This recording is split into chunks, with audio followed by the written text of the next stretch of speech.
And hello guys! Hi. Hey, how are you? That's the second day of Starfall Tactics Domination Tournament.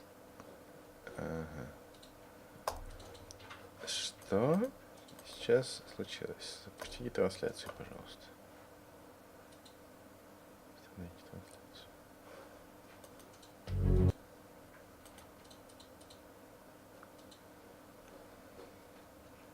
We are experiencing some technical difficulties, I think. Yep, but we hope it will be okay right now. Let us know through the Twitch chat. And today we have some final battles, semifinals and grand finals. Between K-Kylp, Frontline, Shipnator, Evil Leech, Dayhard, Dragon Inferno, Idushi, and Amurka. And Yes, we already have some of those matches going on right now. For example, Die Hard 25 and Dragon Inferno are already hard at work. yes, I have just started the battle. Yep, only 2,500 points, winning points, and about 2,000 points for Dragon Inferno. And right now, Dragon Inferno has a chance to take over the domination. However, Diehard performs some sneaky attacks on this lonely Talaria, which doesn't even move to counterattack it. Looks like Dragon Inferno concentrated on this point on the top really so much. A lot of boarding modules in action here. They are boarding the Skull Stars. Sadly, not that effective. Whoa, Skull Star has just been captured. That's great. And this battle can be won by Dragon Inferno here, as it will now destroy Logan. And it has just captured, but no, the last blow, why? Yes, it seems like Die Hard 25 is mostly wasting his resources on the top But point. you see, he also uses boarding module now. He recaptures his ships to get control of them back. Yep, and yes, he has this control point. Wow, I believe he just boarded the ship that didn't have any crew at all, so it was abandoned by Dragon Inferno, or it just ran out of crew, and Die Hard took it back with boarding modules. Yeah, that's a good decision. If you have a boarding module to take some abandoned ships, they're just, free ships flying over there. Hey. Evil Leech and Shipnator also mostly just started out. Yes, and we already see a huge dreadnought with warp jump module. Maybe not the best choice for the start, especially against two Skull Stars in the middle. Can be able to warp away in 7, 6, 5, 4, 3, 2, 1. Will it? Change a position. And just did. Not sure, it just ramped into the point and finally did change a position. However, no, destroyed engines. Okay, with Gauss cannons, which can penetrate shields, it really can ignore them for a while. Yeah, we're seeing a lot of ships playing leapfrog, basically, where one warps in front of the other, and then that ship leaps behind that, and they just jump. Yeah, a lot of positioning wars, and that's right. That's what you have to do here. Whoa, there will be rocket over there. Disintegration and ray. Frontline already seeing Disintegration ray. some disintegrating action, decoy module. Sadly, it was out of range, I guess. Yeah, Why did he do I'm it not for sure. his decoy module?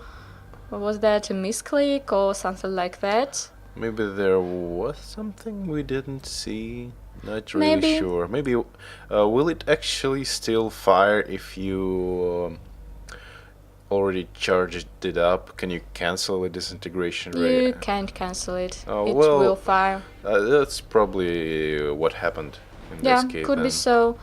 And here Paragon battleship with rockets.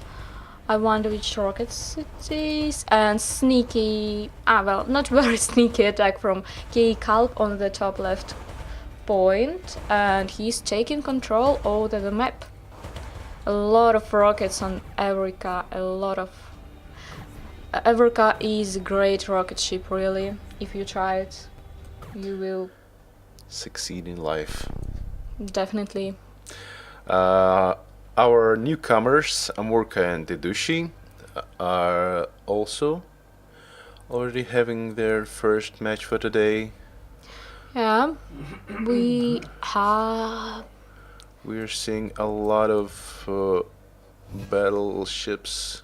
a lot of modules, warp interferences, lasers, energy rockets, bullets, kinetic rockets, melted avalanches, CQC lasers. What else? So much stuff. I think those Skull Stars are the same Spec Ops team we've seen yesterday, maybe? The one where they each have some unique module on them. I wonder how painful it will be for Idushi to lose one of them. Well, this one, the gravity module, should cost enough warp points. Well, he has 4,000 warp points for warped fleet cost, and that's mostly the Skullster and a couple of frigates.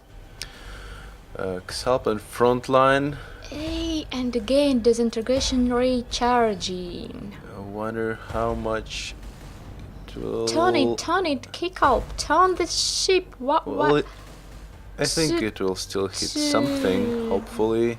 Oh, there Very it is, it's firing late. and missing most of the charge, Yes, unfortunately. sadly that was very late to start turning this huge red node by K-Kalp. If he did start it earlier, it would turn much better for him, as disintegration rate deals really a lot of damage when it's charged. However, looks like Frontline retreating to the other point to take the control over it. So he really tries to get the control over the map back. Die Hard 25 and Dragon Inferno, it seems like Die Hard 25 has a slight advantage over Dragon Inferno, but they're still coming up pretty close in warp points. Okay, there is an attack on the top left point by Dragon Inferno, on the top middle point by Die Hard, on the bottom middle point by Dragon Inferno, and Die Hard is leading in points right now.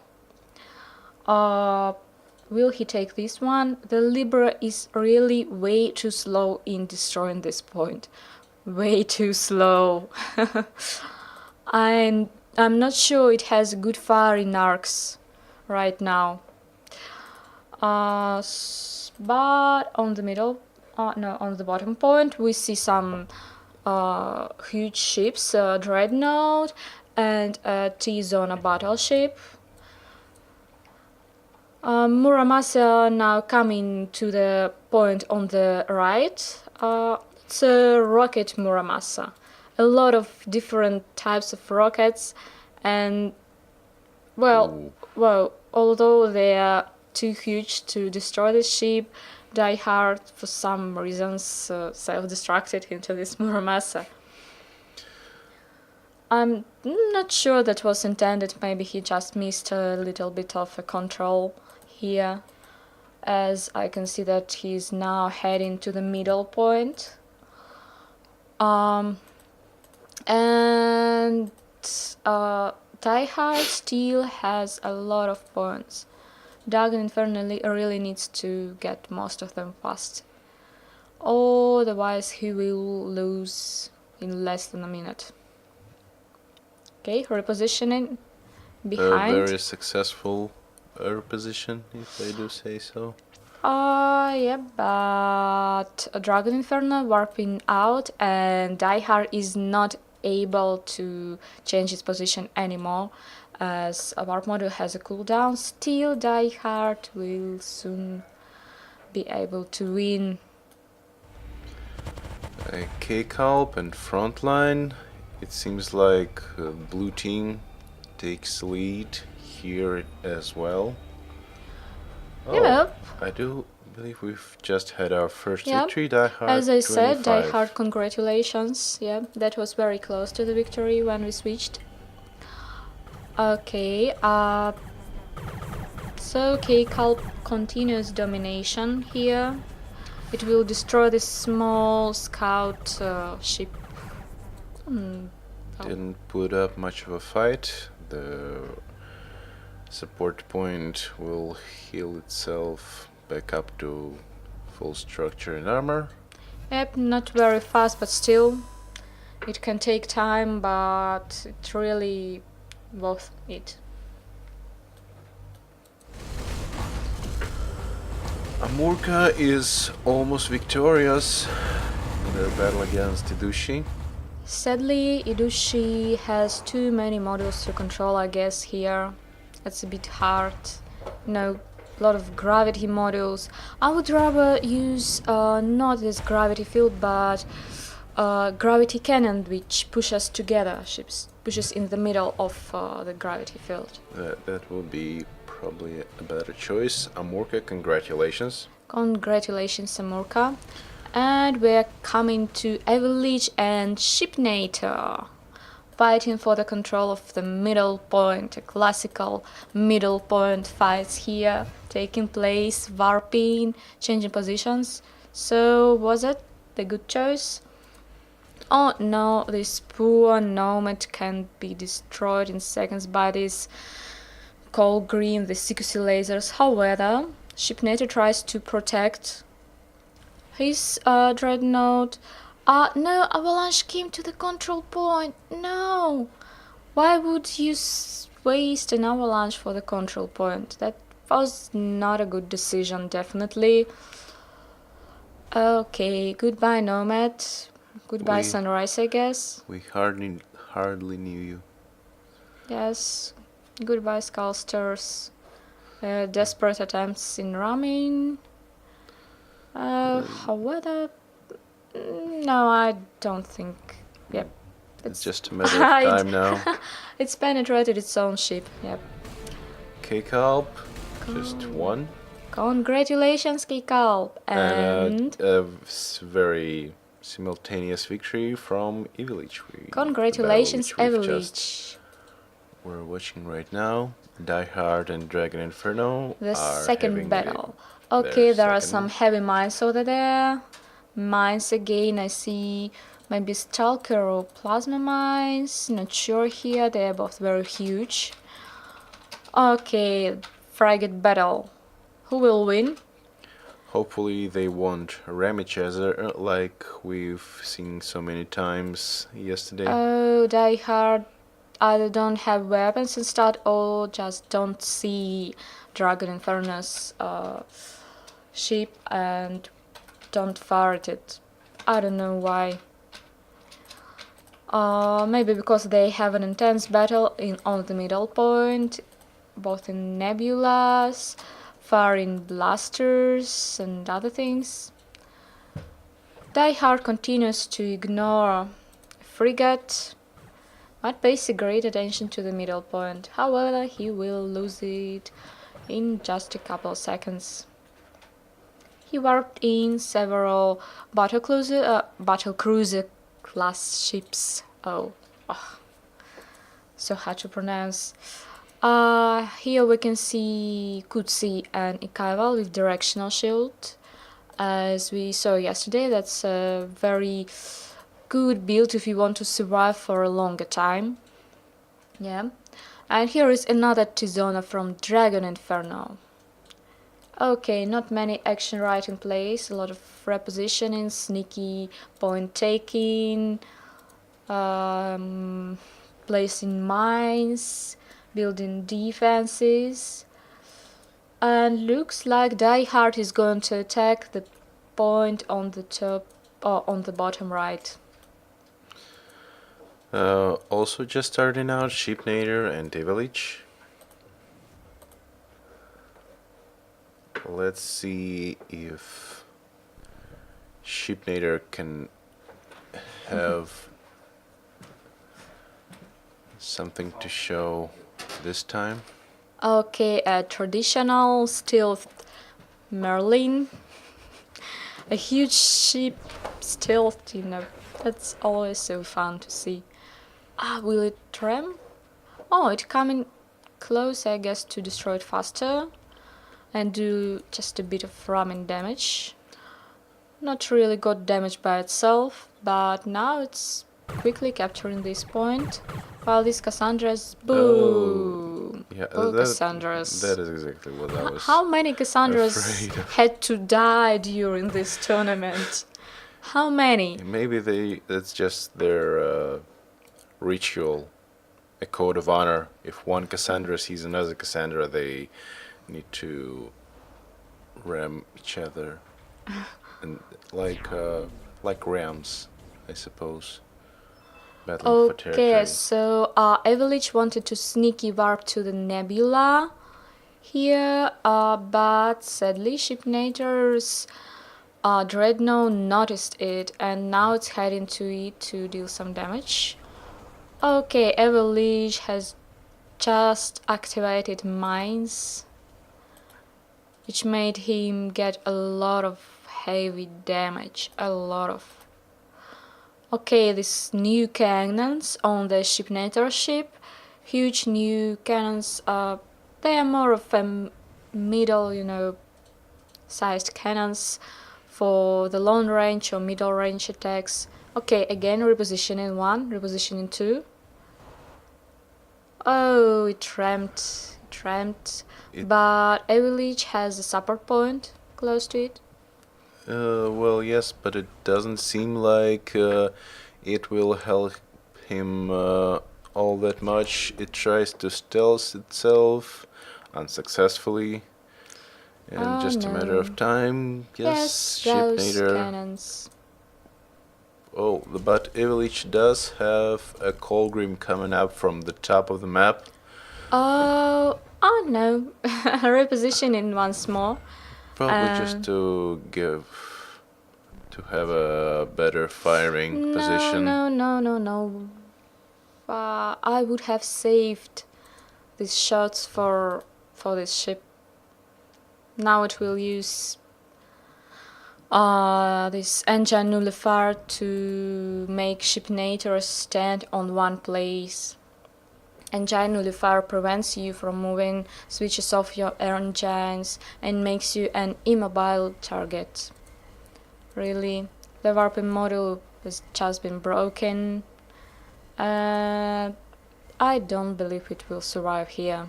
Yes. A lot of heavy damage by CQC lasers on this Colgrim. A very traditional Colgrim, the CQC lasers, I would say. Yes. I'm beginning to notice that not a lot of players rely on tactics that don't involve in some capacity as warping mechanics. It's usually always a fleet warp or a ship warp. It just doesn't seem feasible to control such large maps without being able to relocate really fast and really unexpected. Yes, this domination mode is really intense and you need to always reposition, go to different points, defend them, take them,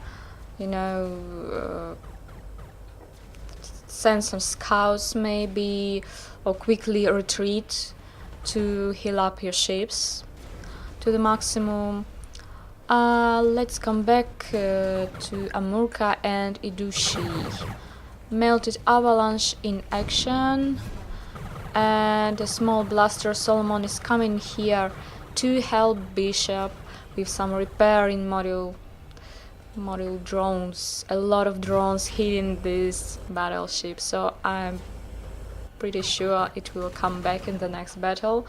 But I don't know why they just throw this battle cruiser and allow him to go away. Maybe there are some mines over there? No, I don't see it exploding, really. And Idushi has now a pretty good control of the map, but Amurka is slowly taking back positions. Diehard 25 and Dragon Inferno. Diehard 25 with 3 of his battle cruisers try to take back the middle point. Oh. But it doesn't take very long for Dragon Inferno's Mjolnir to turn at least one of them to just rubble in space. Yeah, the problem is that it has Gauss cannons and a long cooldown, so it has to retreat and heal up, or maybe take another point. Haha, I saw a couple of mines over there. And a scout ship by Die Hard on the bottom, and it will go to Mjolnir. Okay. I'm not sure it will be able to do anything with this Eureka. Really needs to warp away, yep. It has just warped away to the ally ship. Not really to the ally ship, but it used stealth module to hide the ship. However, it's very close. And at the same time, Die Hard is taking top right bottom. Wow, so many action on this map. So many things to control. Okay, Dragon Inferno won this point. And he still has a chance to destroy the small Everka with his, right now, 3 ships without losing Mjolnir. Yeah, it has just destroyed Eureka's engines. And who knows how fast will it be down. A desperate plasma web attack, but no, it won't deal a lot of damage on ships which can just get from it, out of it. Yes, I would leave the plasma webs for mobile targets like support points or the ships with broken engines and such. Maybe for some, close range battles where you don't have anywhere to turn, anywhere to reposition fast. Shipnator and Avillage fighting for the middle point once again. Rockets, plasma webs, bishops, Atlantis. Whoa. Melted avalanche is coming to Atlantis, going to destroy. No, it's not going to destroy its shields. It warped away from these rockets. Very wise decision, a good control over the ship. Both players use reactive armor on their fleet. Yeah, I guess it seems like Gauss cannons are very popular right now, and to defend their ships against Gauss cannons, they fit a bit of reactive armor into ships. Okay, still this Atlantis will be down very soon. It will heavily damage both bishops, and even maybe will destroy one. No, don't believe so, as it has a repair module which helps it. Yep, and it's trying to fly away, warp away. Now he knows. Now he knows where this ship is, and will come to finish it off if it's able to. Okay, Amurka and Idushi. Amurka has a slight advantage over Idushi, but the at this point they both have 2 of the points, and Amurka just took the third one. We're seeing a lot of battles for the middle point, more so than on the previous corridor kind of map. Yeah. It's really hard to. So Okay. It's really hard to attack this point, but it's easier to defend this point as it has only two, entrances. So a lot of nebulas, asteroid fields, and although Idushi used here anti-missile module to protect his ships, well, one ship against 3 ships, not a fair battle actually here. And still, Idushi is trying to attack the middle point while Amurka is away, destroying the top left point. I guess Idushi knows that Amurka uses warp interference and won't just jump into warp interference to defend top left point. It would rather take another one. meanwhile, Die Hard 25 is almost in the semi-finals. Almost, but see, yeah, they are very close battle. And Dragon Inferno is taking the last point from the control of Die Hard. Wow, I'm not actually sure who will win this one. Hey. I would still bet on Die Hard, but the Dragon Inferno has 4 times the income. Almost. Oh, now it's 0. 0 income. Oh my god. Oh. Dragon Inferno. Wow. Wow, what's the turning of a match, turning the tide? A great move from Dragon Inferno. Yeah, now it got really interesting. Yeah, so it's 1-1 for Die Hard and Dragon Inferno. Oh, it's not yet updated, but It's 1-1. So there will be another match between Die Hard and Dragon Inferno, right? Yeah. to see who will fight the rest in the semifinals. Okay. Oh, another victory. We've just missed Shipnator. Shipnator, yep. Yes, and it once again 1-1 for Shipnator and Evil Lich. So Amurka and Idushi.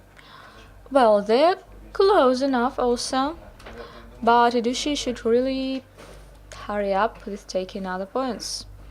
Yes, but so far I'm seeing Idushi just amassing his forces on the bottom of the map, not seeing what he can do in this situation.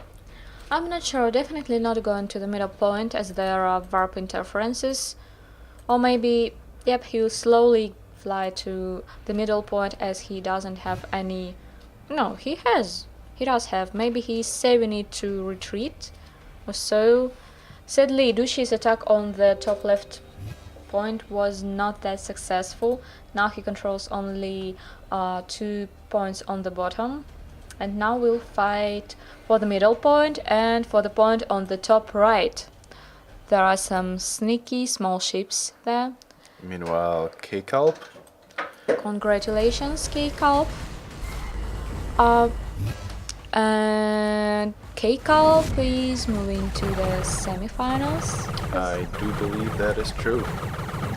Okay, so we see here some Eclipse ships in action. A lot of blaster cannons, repair drones. Or was that a repair complex? Yeah, that was a repair complex. A RAM, not a RAM module, engine boost performed by Nomad. And now it's trying to ram other 2 ships. Hey, it just escaped and melted Avalanche Salvo. What a great move, once more. And looks like it will be able to deal a lot of damage to these 2 bishops. However, No, it will just ram it. That's much faster. When you're a dreadnought, it's usually a safer bet. Not but usually, but still, Eclipse weren't able to win here, and Amurka moves to semifinals. Congratulations, and good job, Ryushi, for making it to the final stages. So our two semifinalists so far is K-Culp and Amurka. Yeah, should be so.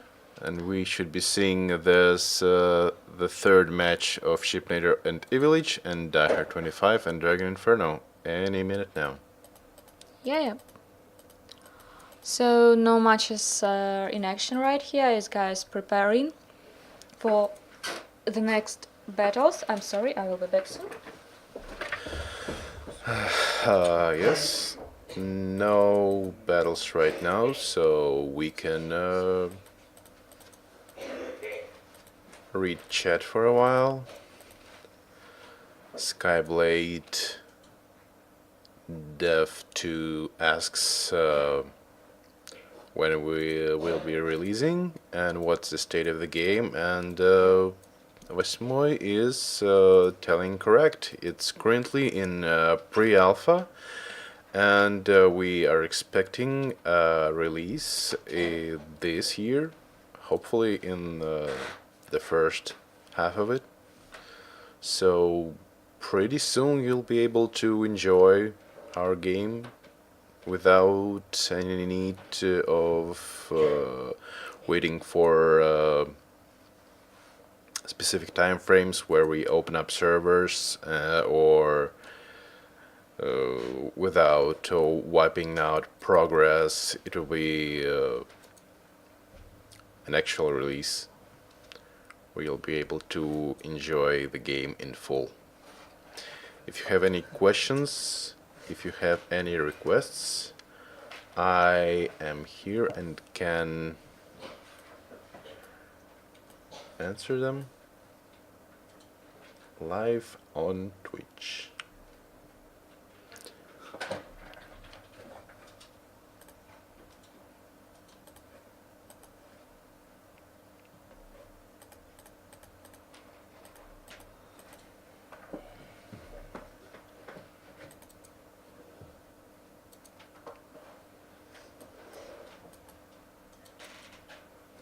It seems like my predictions were true, and so that Amurka actually managed to get in the semifinals. I obviously rooted for them. Okay, hi guys, I'm back. Sorry, Hi, hello. have some troubles. You didn't miss anything except for 15 seconds of awkward silence. Oh, And okay. me staring at the screen. Okay. And now we can continue because it seems like Die Hard 25 and Dragon Inferno are starting their third final match to see who will be battling against K-Culp. Gonna be an intense battle. Yes, so far I'm seeing a couple of frigates taking up 1 point each. Die Hard 25 just happened to be a slightly more sturdy and survivable. So he takes those points. Very fast. And also he takes the point on the bottom left, which is very fast and a nice decision for the beginning of the battle. And he'll also try to retake control of his top right point. He knows that the enemy has it, I guess. Oh no, they just they didn't notice each other. They have some other businesses to attend to. Probably better this way. We're seeing the first major battle of this round. Die Hard 25 repositioning his battle cruisers. Oh, why does this frigate won't move? I'm not sure. Okay. So Dragon Inferno is moving to the points on the right, while Die Hard's getting to the top point, or maybe just getting to the nebula to perform some sudden attacks. Oh no, he's hiding to the bottom points, and this frigate is still taking this point. Nobody will destroy it, Yeah. Meanwhile, Evolution Shipnator are also starting their. Yeah, they've just started, and it looks like Shipnator has taken more points in the beginning, but a village was able to take the middle point. I'm seeing some shield disablers installed on Atlantis. Let's see how well they'll show themselves. Oh, it Okay, doesn't shields. seem. Oh, it just turned them right off, but not for a long time enough. I would use in this case some piercing weapons or phantom lasers to destroy equipment. Yes, it would be a good combo to take down the shields and while in the window when they didn't turn back up, destroy the valuable equipment and modules. When you However, have the it was able chance. to destroy it finally. And now melted avalanches on bishops, a pretty standard build for this tournament, will capture the point for Shipnator. Die Hard Okay. 25 and Dragon Inferno. Dragon Inferno is very aggressively defending the bottom left point from Die Hard's Skull Stars. Let's see. Well, I how- guess he will lose these IHs. Yep, Die Hard has a repair complex in action here. Still, Dragon Inferno was able to retreat fast enough to save the last Aegis, to save his war points, to maybe come back a bit later for revenge, a sweet revenge. Revenge is always sweet. Evelich is trying to ward off Shipnator's bishops. That was a bit of, mismoving, I don't know, mispositioning. It's exactly what I was talking about the importance of physics in our game. You lose control of your ship just for a little while, and your opponent's uses time to. Take advantage. Yes. Take advantage of you, destroy your ships, perform some great moves. Oh, and pull Cassandra. I'm not sure it will do a lot of, but see, it has a lot of maneuverability, and it can be able to no. It will just warp away. While the poor Cassandra is trying to maybe retreat or once again to destroy the ship. No, he sees you. He sees you. Hey. Maybe it just ignores its existence. Oh no, it definitely sees Cassandra. I'm seeing some Okay. spread blaster cannons on Cassandra. That's an interesting build, I think. The matter is, stealth model won't hide you totally from enemy ships. You actually need to stay careful, as if you get close to enemy, they will see you. So here are some fights for the middle point. Again, Atlantis in action. This time it was a successful move, but still it's very slow to live without, ship warp module, and that was not the right position chosen here. No, don't think Bishops so. do show themselves pretty good in this tournament, but when it's a one-on-one situation and your enemy has a dreadnought, it's usually not going to end in your favor. Although in this case, Ship Nader's very aggressive play will pay off. The poor Yeah. Atlantis is just spinning in one place and It still drifting has away. warp module. See, Oh, well, it just, yes. so it just gets away. He still wants to destroy this ship. Will he be able to do that? Who kills who? Okay, it's going to the nebula right now It's to hide. Some piercing weapons in action trying to destroy something, and a repair point in action. But he is getting away. Okay, another Atlantis, this time by Shipnator. This shield disabler, warp module, and weapon overload. Okay, and it has a full HP, full armor, full shields, full hull, a lot of piercing weapons. Yes, Evil Age So- Atlantis won't stand long.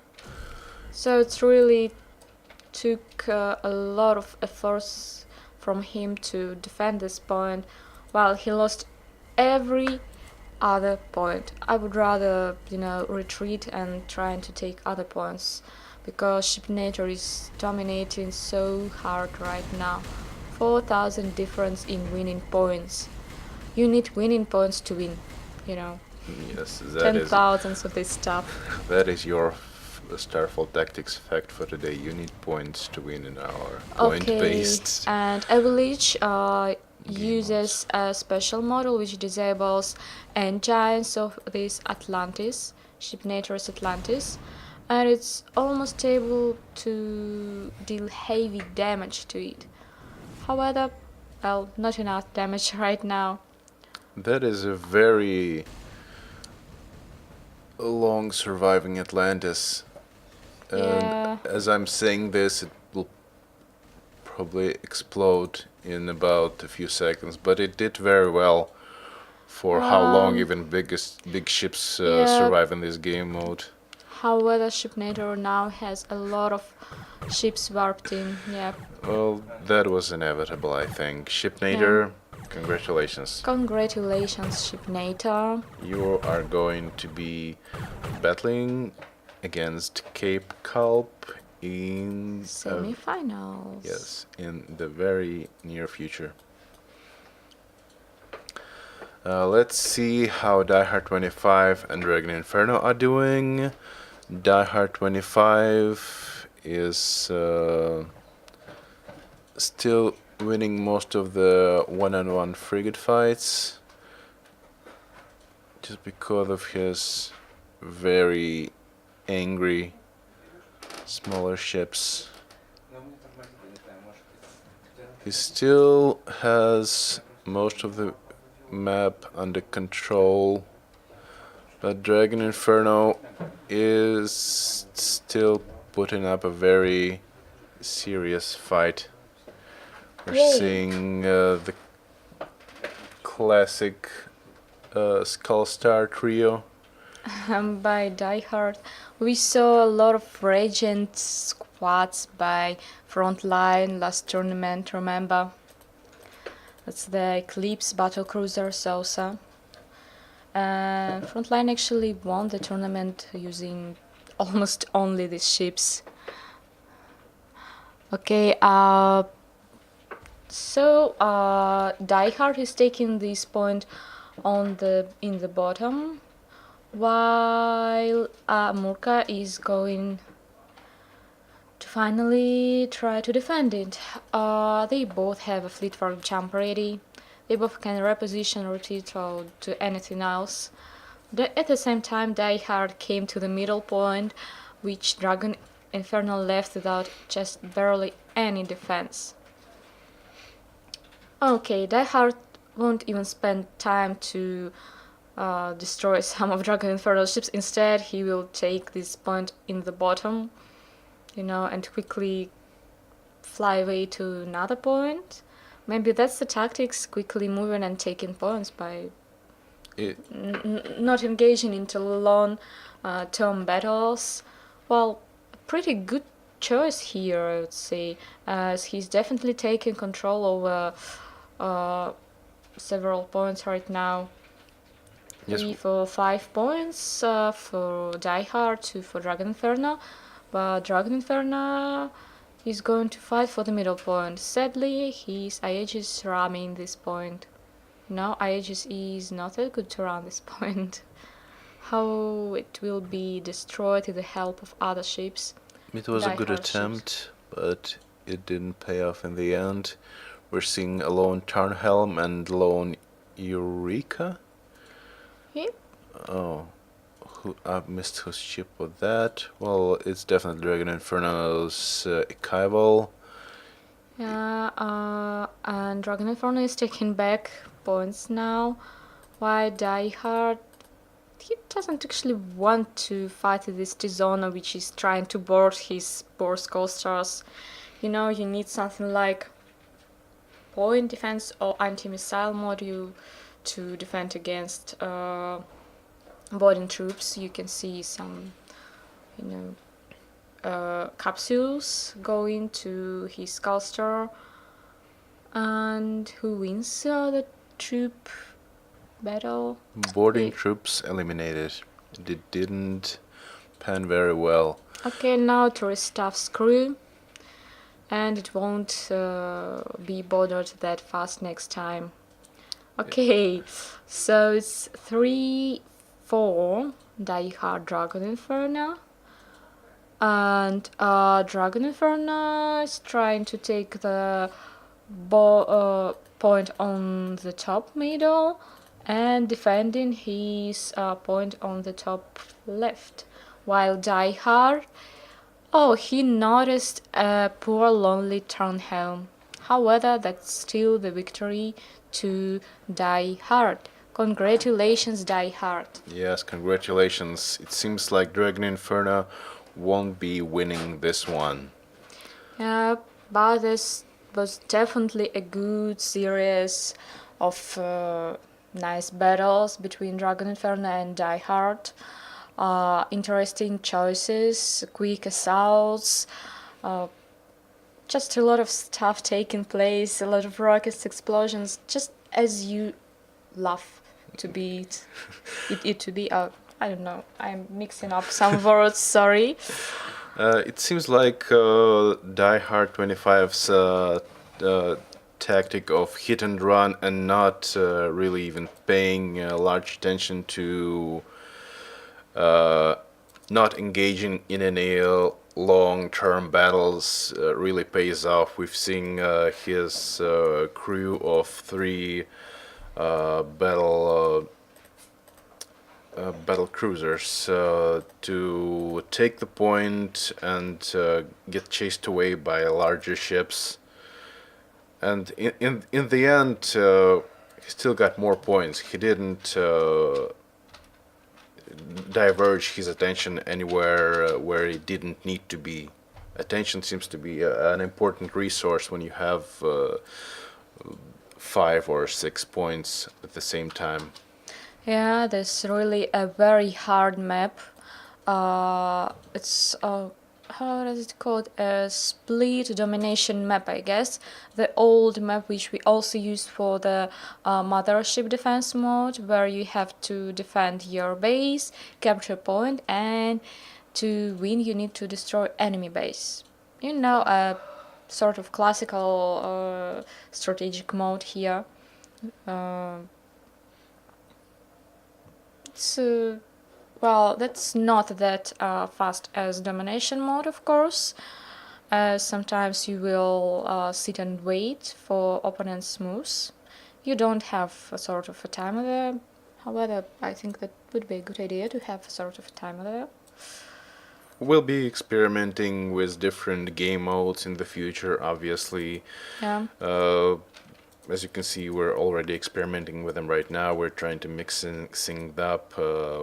This is the first tournament that doesn't feature any mothership at all. So maybe next time it will be something else entirely, or just a tweaked domination mode. Who knows? It's up for debate. Or maybe some nice bros. Yeah, we have bros in mind, guys who play some modern MMO games, shooters, or MOBA games should know that brawls are sort of fun, quick matches with some crazy rules. It's like, having only rocket frigates now, or for taking points, or even having totally the same rules for battle, like, 1 point to destroy, for example, I don't know, to escort your freighter, or I don't know. I'm just taking some examples out of my mind to let you understand what brawls can be. You could have already seen what we're experimenting with in our challenges mode, which is also in ranked mode menu at this moment. Just Yep. something small, fun, and not in the same style as the rest of the game, and not something very different, very fun for a different audience, or the core audience that just wants to try something out. Yep, challenges also help you to learn some deep features of the game, as they make you, for example, a rocket challenge where you have to escape rockets getting to you. Yes, in Starfall Tactics, you can avoid certain weapons by moving fast, maneuvering, turning. Well, that's pretty hard now, as rockets have a pretty, high flight speed. So not that easy, really. Even huge rockets now fly very, very, very fast. However, there are other challenges when you have to use some stealth ships to sneak into enemy territories, load data without being noticed, and come back to this data. And depending on how many data you are able to get with you, you get, bronze, silver, or golden medal, and sort of reward. At least we plan some sort of rewards for you there. No, at least achievements. They also sort of double as a light tutorial for our game. If you, for example, if you finish the stealth tutorial, you already have a better grasp on the mechanic of stealth module we have in our game. You better know, you get a better feel of how much of a radius you have of invisibility and stuff like that.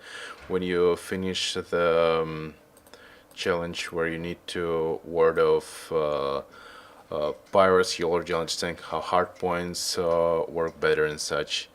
Meanwhile, we're already seeing our first semifinals match. It's Shipnader and K-Calp already. Fighting, yeah, for the control of. Yes, No, don't ram huge ships with small ships. Maybe that's not a good idea unless you have some great models and oh, a lot of models in action here. Interferences, point defense modules, some rockets with area effect. They explode. Yeah, I love these rockets. that poor Shipnader's Paragon. It looked really cool, but it No. exploded nonetheless. Okay, so a Cow has a really powerful fleet concerning 2 warp points. He spent 2 warp it to the battlefield, and Shipnator really doesn't have enough points to, warp a lot of huge red nodes to take these points. He just has to wait for a while or perform a couple of sneaky attacks or tactical moves. No, poor Eureka. It slowly rams Eureka and No, don't go to the asteroids. Go green. Don't. Okay. He shouldn't really be there. Okay, still looks like ship nature is getting away, but Colgrim should be able to destroy engines. Yep. As it's far into the back part of the ship, it can destroy engines and other models which are really close to the back part of the Evercar. That's how it works. You can destroy models by hitting certain parts of the ship. Oh, wow, Okay, we're wow. seeing a very menacing Timur by Shipnader that is also really nicely colored, and now it just spins away like a very large modification of a Batarang. And now it will take so long for it to turn in the right direction just because of the sheer mass of this dreadnought ship. Okay, will it use a directional shield now? It Yes. does. Still, rockets will go through this shield as they fly above from the other side. Some of these rockets, at least. And this Timur is going to. It's not going to finish off this ship. Why? Yep, it's Oh. finishing off, but it's turning so slow. Hey man, you should disable directional shield. You are not in position to use it, right? Okay. And this is actually what I was talking about previously. How we're seeing that while Shipnader is very involved in this battle and tries to get the most out of his dying Timur, we're already seeing Kekalp in the meantime take at least 2 more points. Yeah. And it wasn't off screen, and I'm pretty sure it was off screen for Shipnader also. And which is why I think Die Hard 25's tactic is really will be very successful here. Still, Shipnature is panic warping his sunrise. Not what you should do when you're losing this point. Not really a good choice. And not indeed. Here we have Amorka and Die Hard 25 Wow. in a twisted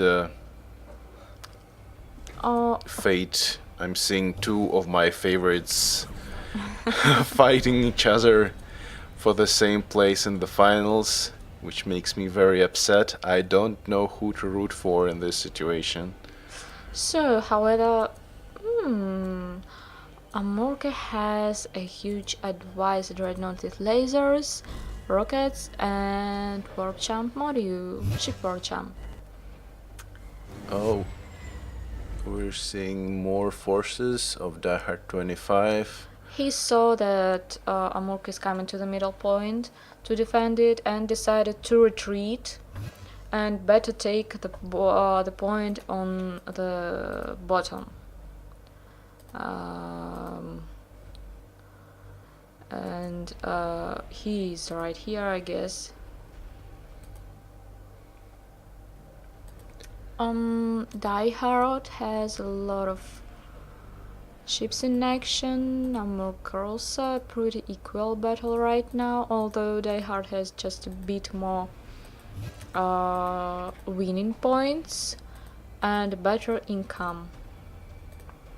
Yep, he just lost one of his points, but he will take the middle point in exchange, and he will take the bottom right point and again get more winning point income than Amorka. Sadly for Amorka, which has to retreat to his starting position. We're seeing K-Kalp dominating the entire battlefield this round. Wow. All Why? of the points belong to him, and Shipnader isn't doing much from the looks of it to take this advantage back. Oh, that poor Paragon is just spinning in place. You really need something faster and lighter for this job. I would use several frigates. Now he's camping at his warp point, But in Domination map you have several warp points, to escape this sort of situation. However, Shipnator has a better income in warp points, so he can warp in ships faster than K-Cult actually. But he has twice a fleet twice weaker concerning to the warped cost.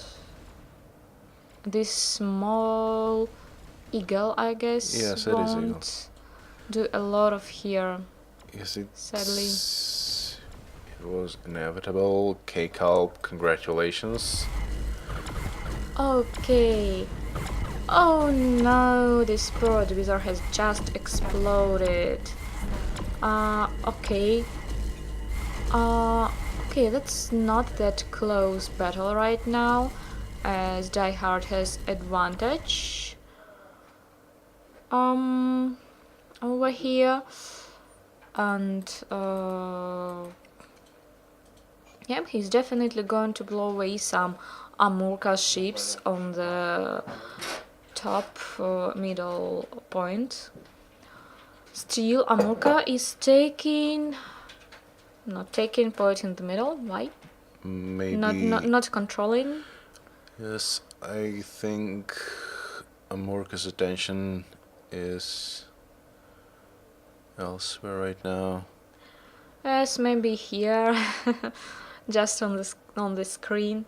We're finally seeing Amorca's Salmon trying to do something about that Yep. middle right point. Oh, but middle bottom right corner point, I believe it would be called. Yep, I will turn this map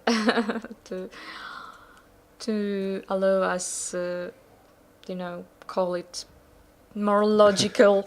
Yeah, I do believe in the original UI mockup we've had points on the bottom or on the top of the screen, and they were called like they are usually called in Domination, which is A, B, C, D, etc.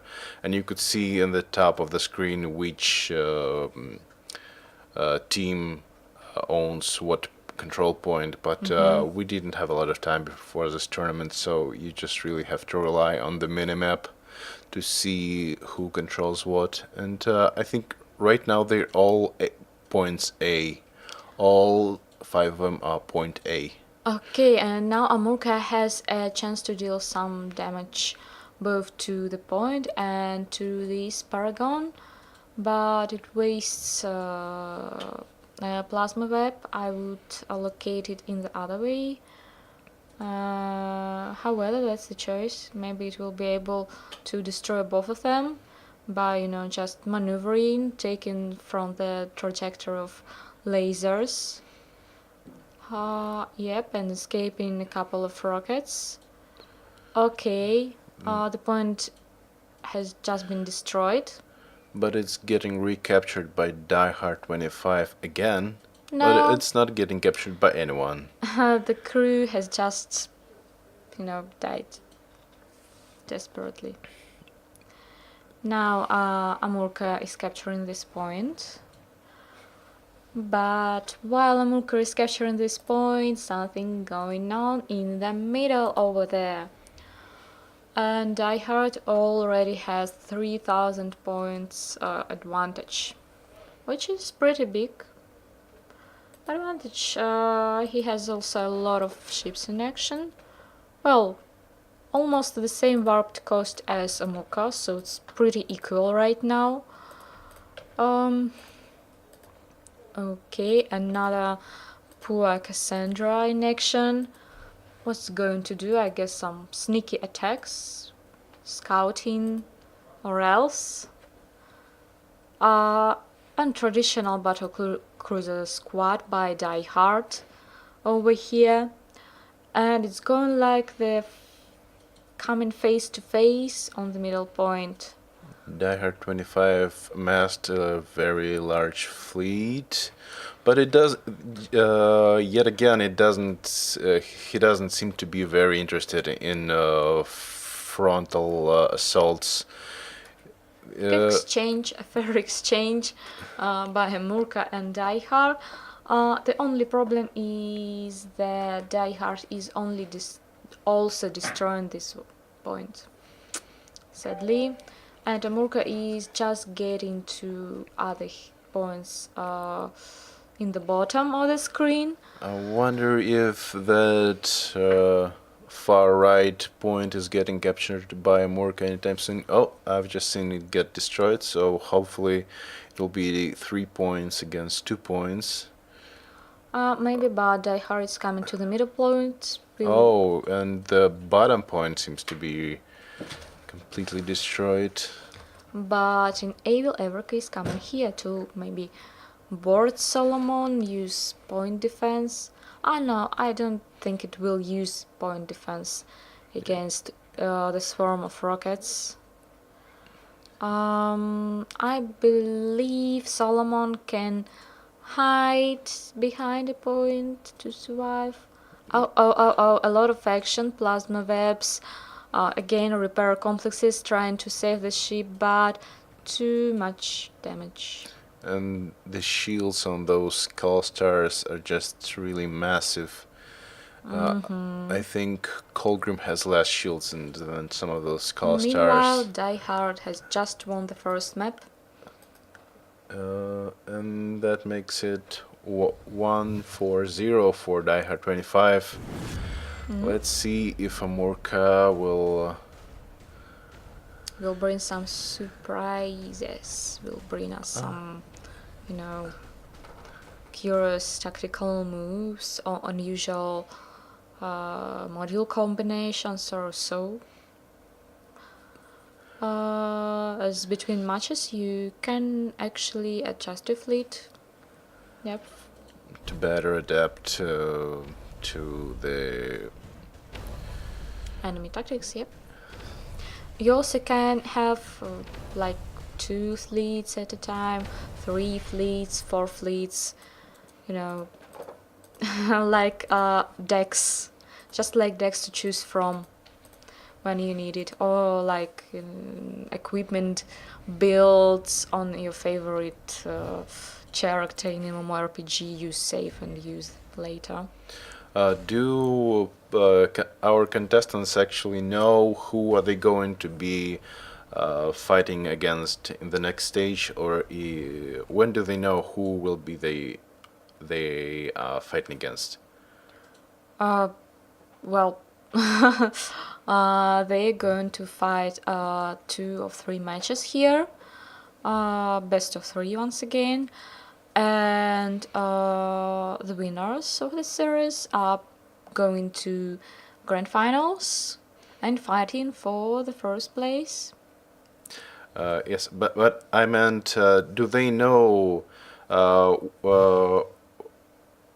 Did they get to customize their fleets for the final stage of the tournament to fit some exact fleets by some exact players? I'm not sure how to word it right. Did they get the chance to adapt their tactics in the meantime? Yes, and did they knew who will be they adapting against? Yes, they can see tournament tables just as you can see it. So once someone wins, they can check it and see who proceeds further.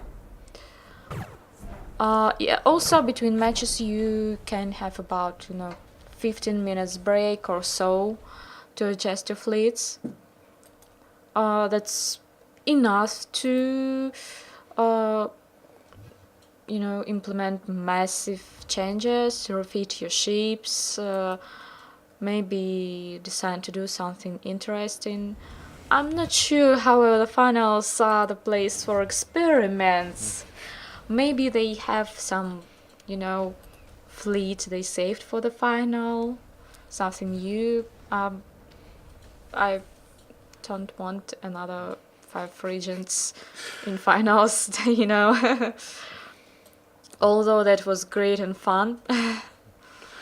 Well, maybe for frontline, but probably not for us or for the people who were watching the same tactic again and again. Oh, but to be fair, it was our mistake with phantom lasers.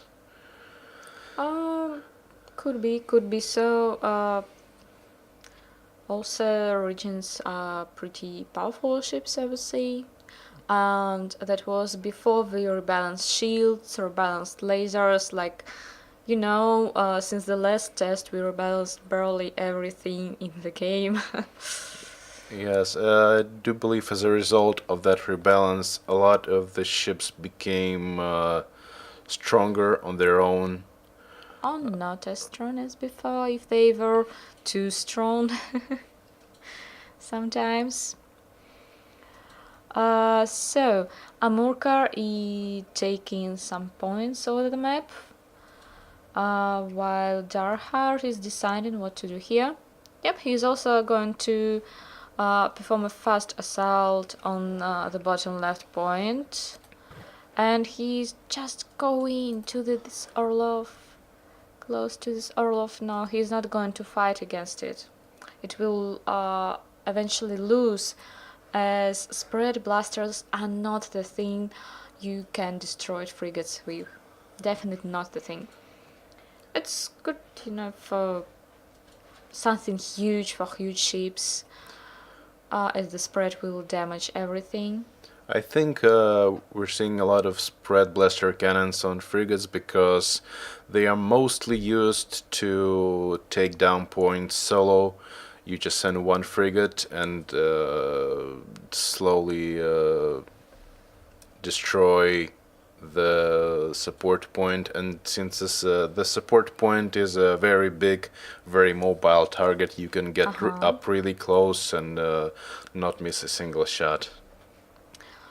Yep, and Cassandra's take down these points really fast, while Orlovs, although they are good against other frigates, they do not as much damage as this Cassandra. Not as much, not as fast.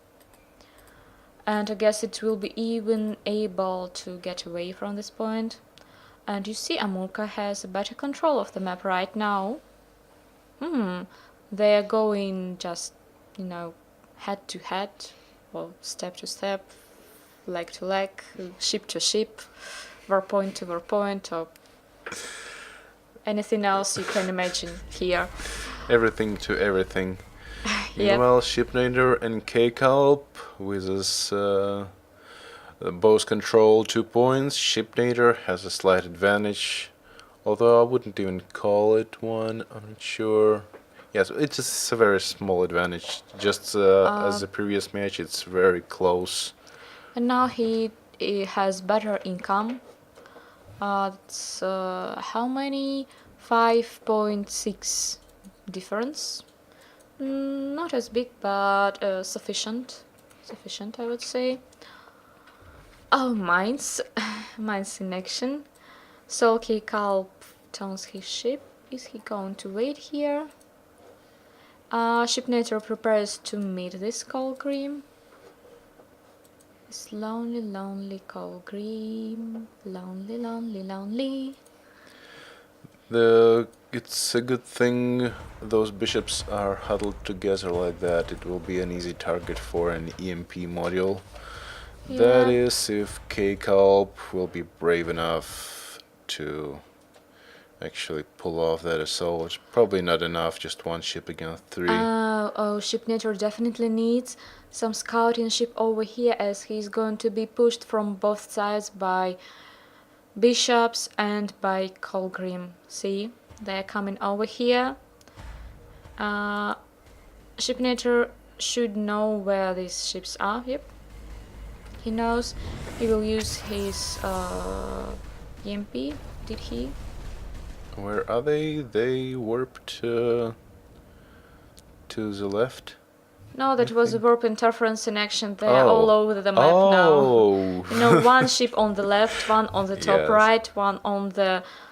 Oh, one was lucky to get to the point controlled by K-Calp. But it won't do much. They are quickly chased away by K-Kalp's reinforcements. We're seeing K-Kalp surround Shipnader's forces from all sides. Yeah, he will lose. Oh, I don't know why he won't move his Solomon further.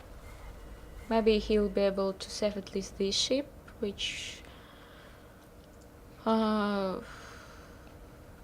okay, looks like he's saving it right now. And he's going to get his point back.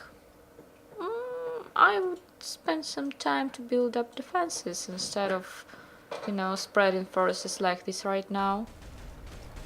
Not sure. Maybe that's right, as that's almost the end of the battle and Shipnator has advantage right now. Yep. K-Kalp is putting up a good fight. This one will probably go to K-Kalp in the end. Let's see if it will be enough to turn the tides. He's capturing this point to build support station, which will help him in this battle, or his ship. Yep. The support point is rather slow at healing surrounding units. Okay, we see a support dreadnought coming here to help Shipnator destroy K-Kalp ships. And I believe Shipnator is winning this battle. Yes, Yep, not going to be long now. 1, 2, Just a yep. victory. Ram it. We didn't even get to see the ram in action. Shipnator. Congratulations, Shipnator. That's 1-1. Ho ho. Yes, it will be interesting to see who will be battling in the finals. Okay, so some action in Die Hard versus a Murka battle, or Murka versus Die Hard battle. Not a big difference in winning points. Not a big difference in fleet cost. I would say Amurka even has more, and more war points he can save to warp some ships. But still Die Hard is going to take more points now. The point on the bottom left, yep, he's taking it. While Amurkar is slowly coming to the top right point, he will maybe notice a small scout coming to the top left point. Yeah, he has just noticed it and coming with his Colgrim to defend it. Okay, I guess Die Hard will come to the middle point next, as it should be in a fleet warp range. Will he? Oh no, I guess he will wait for Amurka doing some, next moves. Die Hard is forcing Amurga to shoot at their own station. Sadly, but still he will be able to defend it. Okay, Die Hard decided to get back his point on the top right. He has a stealth basic sunrise with rockets, while Amurka did his warp interference. Yep, he does not want any surprises here. To take back this point, Die Hard has just left without any defense. So at this moment it's just a battle of point destroying and point taking. No, actual battle between all the ships in action. However, there are two ships.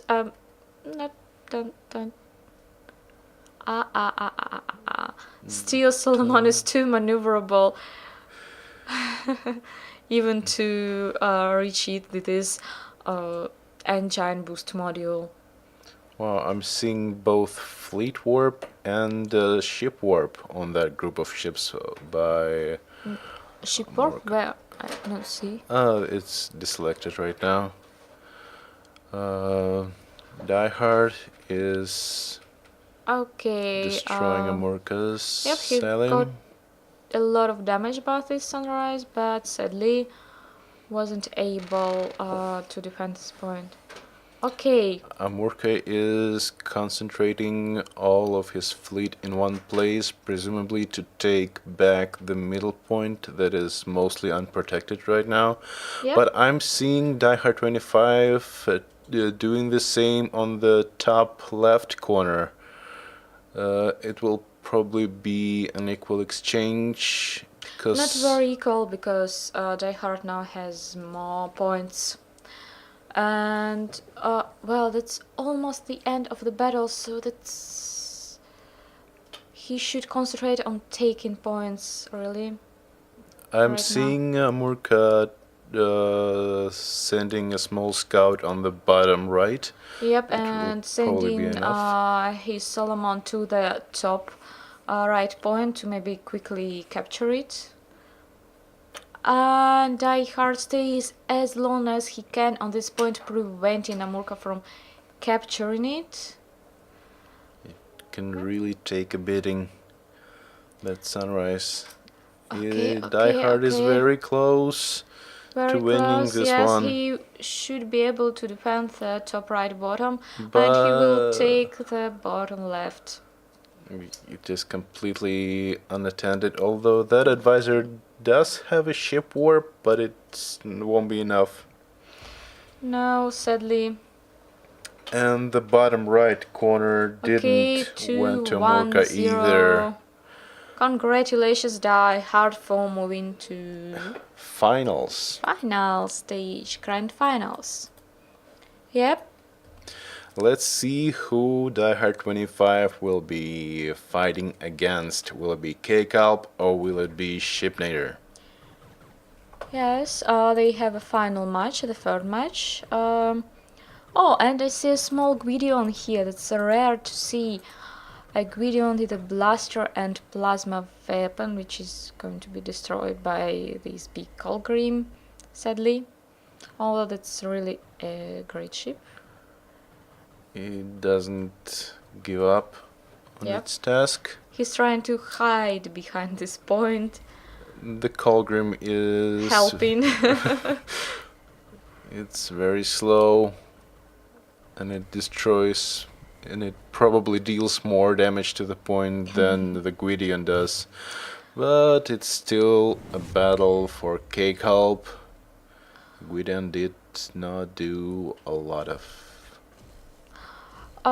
so that could be a pretty close battle, but for some reason Shipnator has more points right now. A better income, 16 versus 4. Such a big difference. And for some reasons K-Calp continue concentrating on, attacking enemy. Maybe that's the point to quickly destroy his ships and take other points from him, preventing him to warp new ships maybe or so. Okay, one ship down, the next will be also down soon enough. And Salem should be down also, as it's not really protected that well. Okay, this bishop is finishing off Colgrim, while K-Calp's Colgrim chasing Shipnator's ship.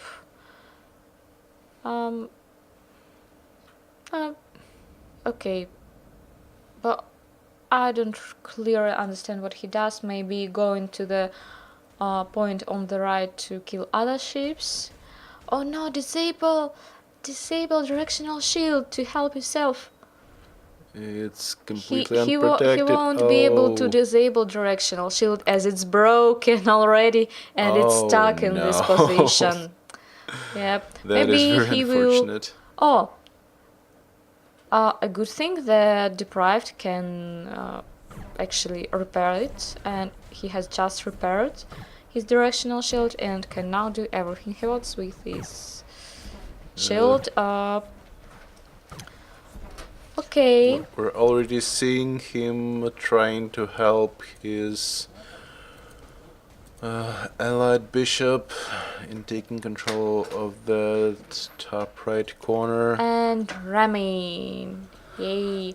However, this Cold Green with CQC lasers and directional shield will be able to destroy this bishop, I guess. Will it? It's very close to destroying it. Very, very, very close, although a repair station is trying to repair this bishop. No, that's just no way it will escape it. A final ram? No. It was a very half-hearted ram. I'm seeing someone coming up from the bottom. It's a brand new bishop with full armor, full shields. But K-Culp already has a couple of other ships going here to help defend this point and to destroy another shipnator's ships. Well, he's just destroying all his fleet to have a chance to capture all the points on the map. As yep, they have a really great difference in winning points right now. So K-Culp has to take these points in the bottom. K-Culp did very sneakily take the middle point while Shipner's attention was on the top right. Yeah, and here is Melted Avalanche, which is now on a cooldown. Sadly for Shipnator. The cooldown is pretty long, so I don't know, K-Culp could have tried to destroy it. But yep, he has reinforcements as another bishop, and he's slowly going to the bottom, warping in another ship. What? That's another Cold Green with directional shield. And some sort of new weapons we introduced in this test, Frontiers open test. I'm seeing what are those called? Thermic cannon. Thermic cannons, yes. Yep, and melted avalanche. Here are a lot of blasters and a small one plasma cannon. Javelin. Yeah, plasma javelin. Yep, you're right, definitely. Okay. Why would... there is a Cassandra over here. A poor veteran. Oh no, it's K-Culp is destroying. Disable after fire. Stop shooting at your own station. No, when you don't disable after fire, ship will immediately start an attack on enemy ships, just in almost any case. So that's a good choice to switch off some sniping weapons to have a better control over it. Okay, and now K-Culp finally lost one of his, I believe, very expensive ships. And the fleet cost is almost the same once more. And there's nothing stopping Shipnator from taking the middle point. Well, the difference in winning points is still very, very, very huge. Almost, 3,000. That's a lot. Yes. And the income in winning points is equal right now. However, the Shipnator will get this point in the middle, get this point on the top, get more points, increase advantage. Shipnator, yep, really has a lot of fleet power right now. The Shipnator's frigate did a much better job at solo capturing the point than K-Culp's on the bottom left corner. I believe it still tries to destroy it even now. Yeah, I see a frigate over there or something like this. Okay, K-Culp is trying to get the middle point quickly. And I do see a blue dot on the bottom middle point. Yeah, but there are what's other ships over that? there. Oh, that's Faust. Have we actually seen Faust yet? I'm not sure. I don't believe we did, but it is a very powerful ship. I'm surprised we haven't seen it. It has a lot of firepower, but pretty low defenses. So I understand why guys decide to stick to other ships in this case. K-Calp is probably doing a smarter thing and decides to go Change, for yeah. the change targets. But that's like 2, 4, 5, 6, 7, 8, 9, 0, and Shipnator won. Congratulations here.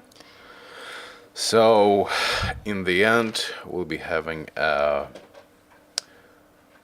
final match will be Die Hard 25 against Shipnator. I saw it somewhere, I guess.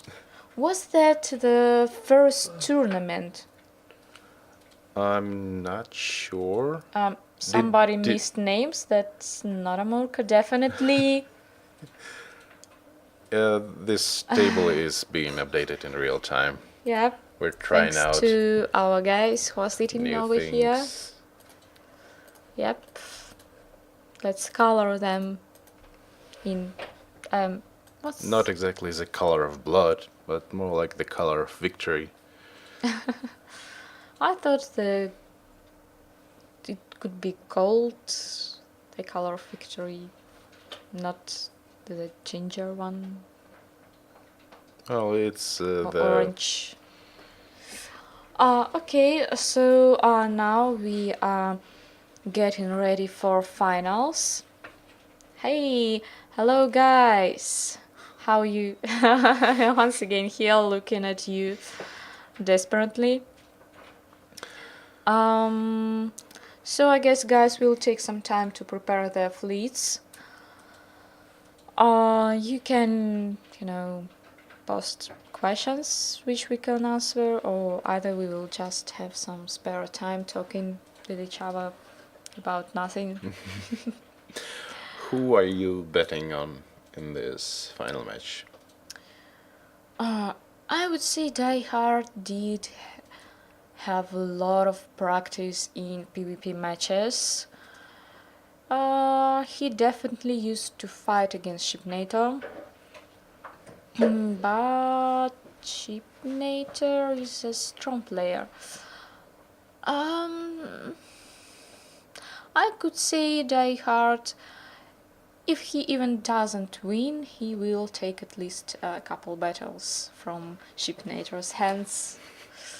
Shipnator's ships, Shipnator's fleet, or what else? Okay, I'm just calling words I love here. And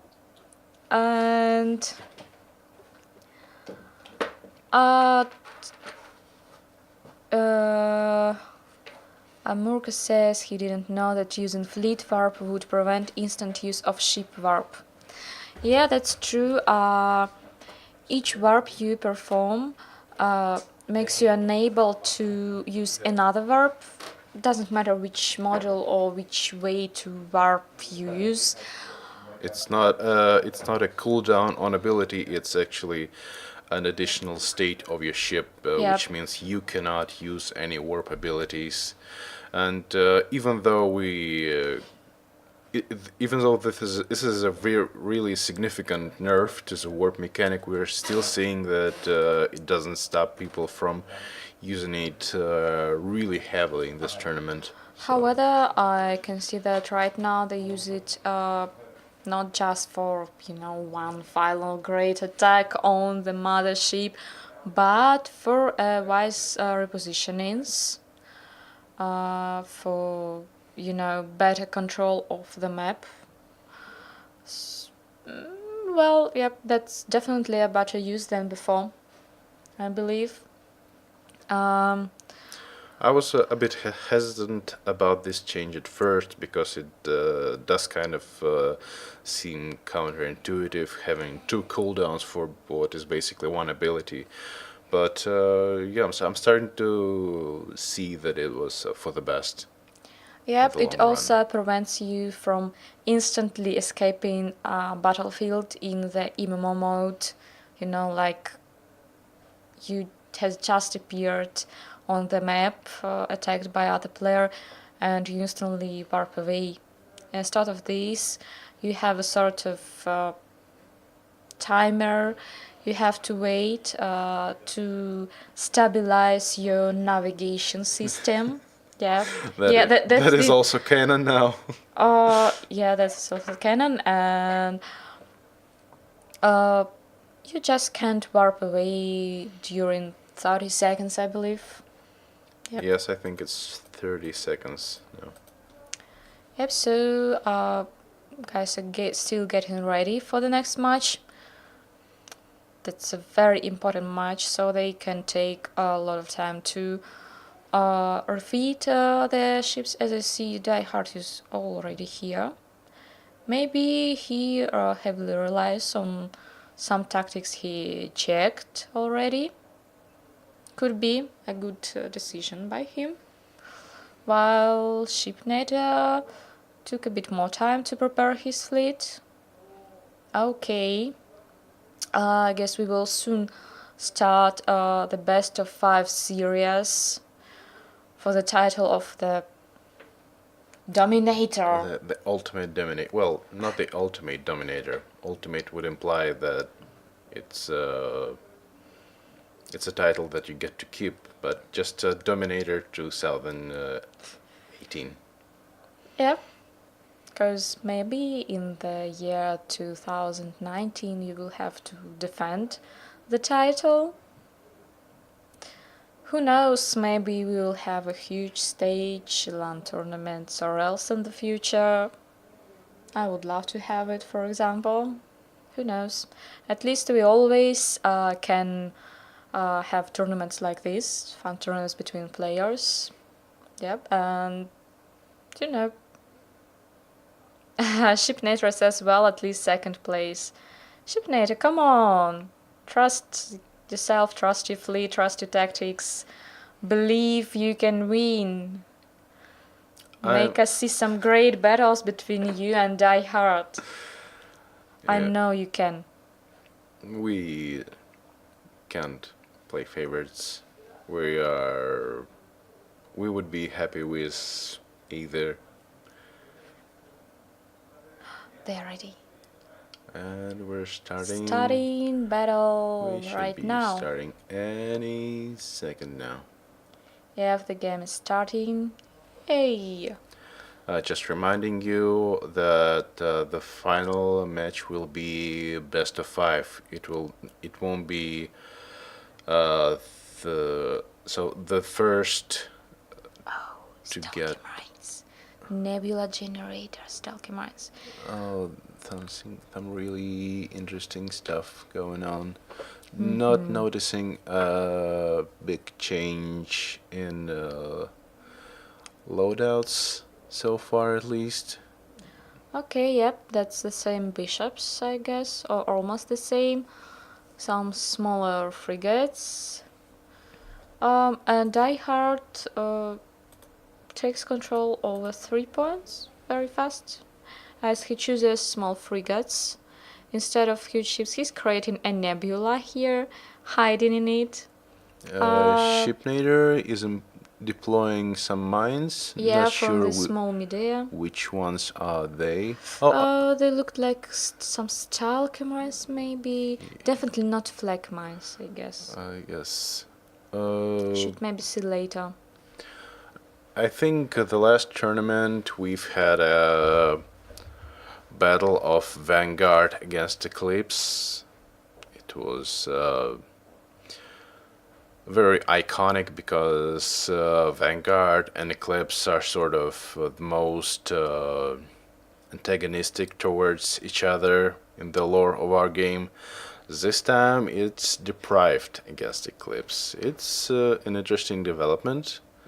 A bit less iconic, but still very interesting. We're seeing Shipnader's bishop take down the middle point slowly but surely, which makes it 3 points controlled by Shipnator against just 2 by Die Hard. But I'm seeing Die Hard small frigates take the long route across the perimeter of the map.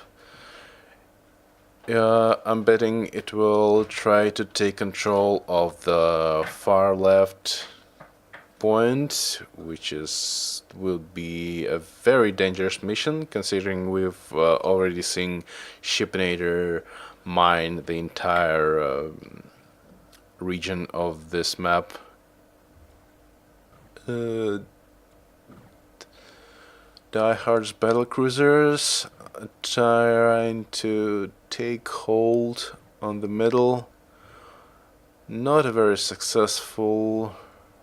No, it doesn't seem like Die Hard's tactics change all that much.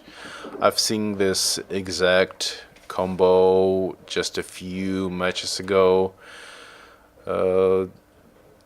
To make your opponent think that you're into this frontal battle, but then just warp your entire fleet somewhere else. And it does seem like Shipnator is doing just the same.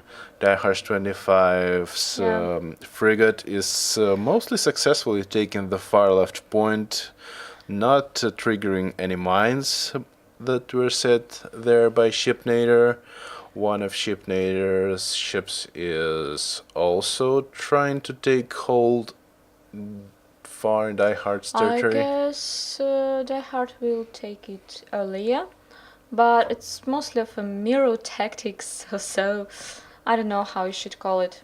Also, Die Hard is trying to take the middle point, and Shipnator actually is in this position right now. Yep, he won't be able to warp away unless he destroys this Logan. And he has a ship on the back. However, he warps in Colgrim to take back 2 points on the top and maybe help these ships on the bottom. Oh no. This Sunrise will take this point quickly and make Shipnator turn here. What will he do? Okay. He has just warped out of range of Die Hard swap interference model, who warped back to his point, maybe to attack from the back. So many switches. So many switches here. And small Die Hard's Eagle ship is trying to attack this point. Well, Shipnator just ignores it. Just ignores and flies with his Cassandra to the left point. Maybe it's a better idea because it's doing the same thing that Shipnator's frigate seemed to be doing, and it already has an advantage because it already started to attack the new point, and Shipnator is just barely started to chip away. Yeah, this looks like this. So Shipnator is going to take away Die Hard's points. That won't be done very fast, but still.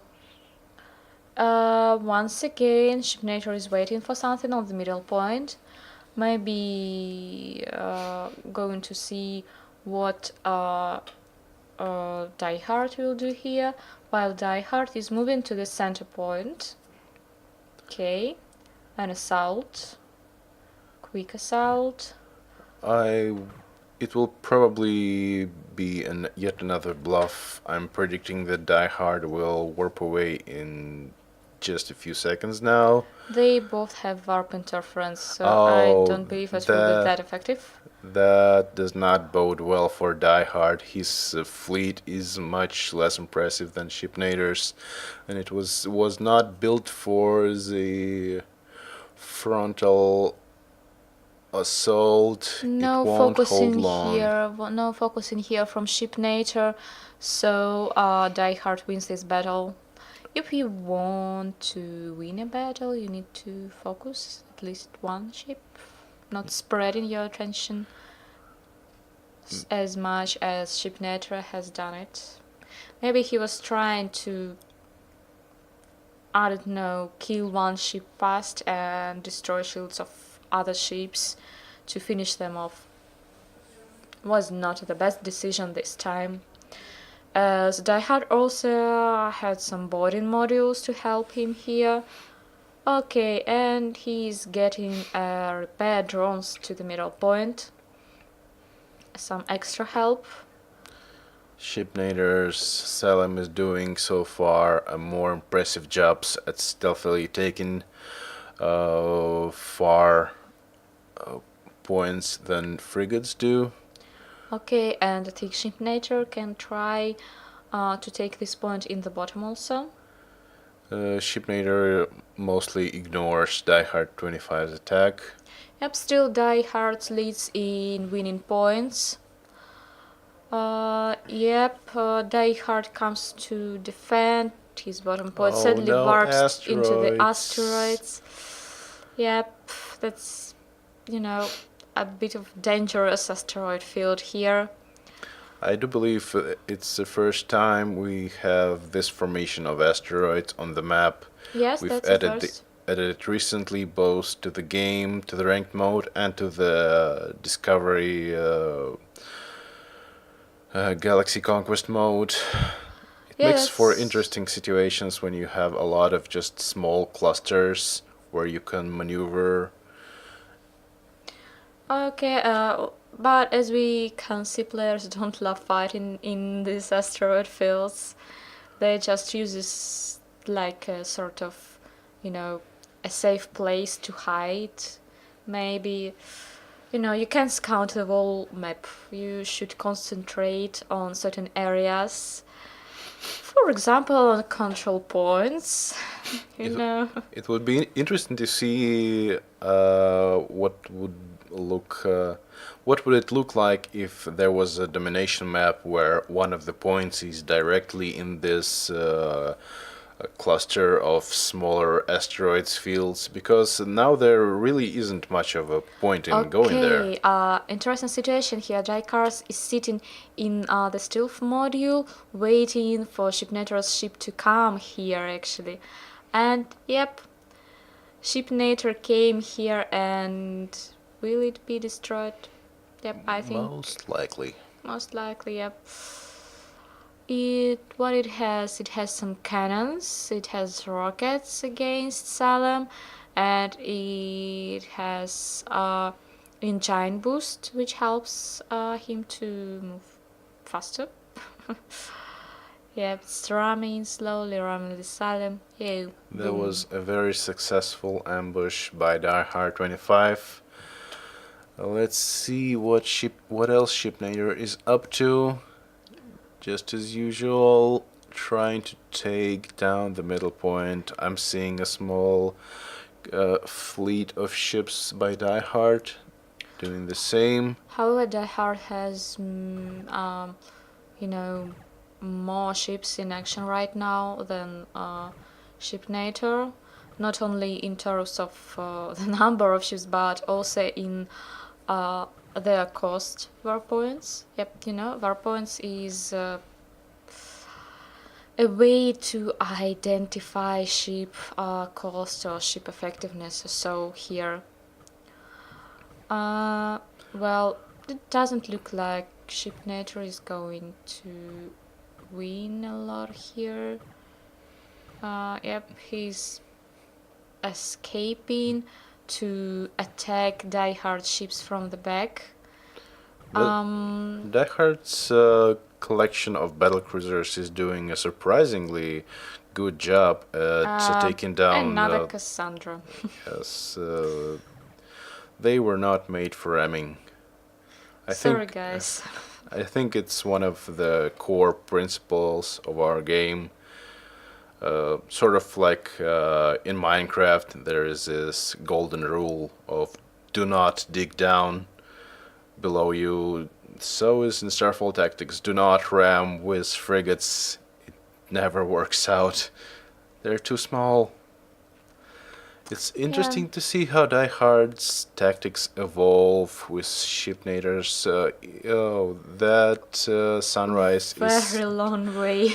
yeah, it sticks to perimeter to hopefully not attract any attention. Does he even know that Chipnator's war points are over there? Or something like this? Can be not that great decision as Shipnator can notice while warping new ships into the battlefield. And And yep, Ship Nader lost this one. yep, That Die Hard won. The first battle is won by Die Hard, but who knows how it turns out? As we can have another 4 matches in action. Yay! Die Hard Shipnator 1-0 right now. and they should be hopefully be ready any minute now. Yep, just any minute, any second or else. And here are our nice faces. What's up, Sledgehammer? Happy to see you here. Sadly, I know you weren't able to join this tournament, although we sent an invite. Yep.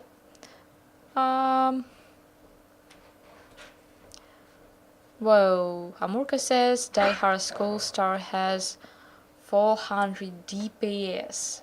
That's a lot of. Well, yeah, that is a lot for a battlecruiser, but it's surprising how good of a setup that is. At first I thought that Die Hard won't be able to do much against bishops. I believe Colgrim's Bishop Nader. I've seen at least one, but I thought it was mostly a spec ops kind of fleet. You hit and run. You don't actually fight anyone directly, but seems like with that much damage per second, you can just not worry about that either. Very versatile fleet by Die Hard we're seeing so far. Yep, maybe they've adjusted their fleets for the next battle. Let's see. Maybe they've just changed their factions even. They can do so.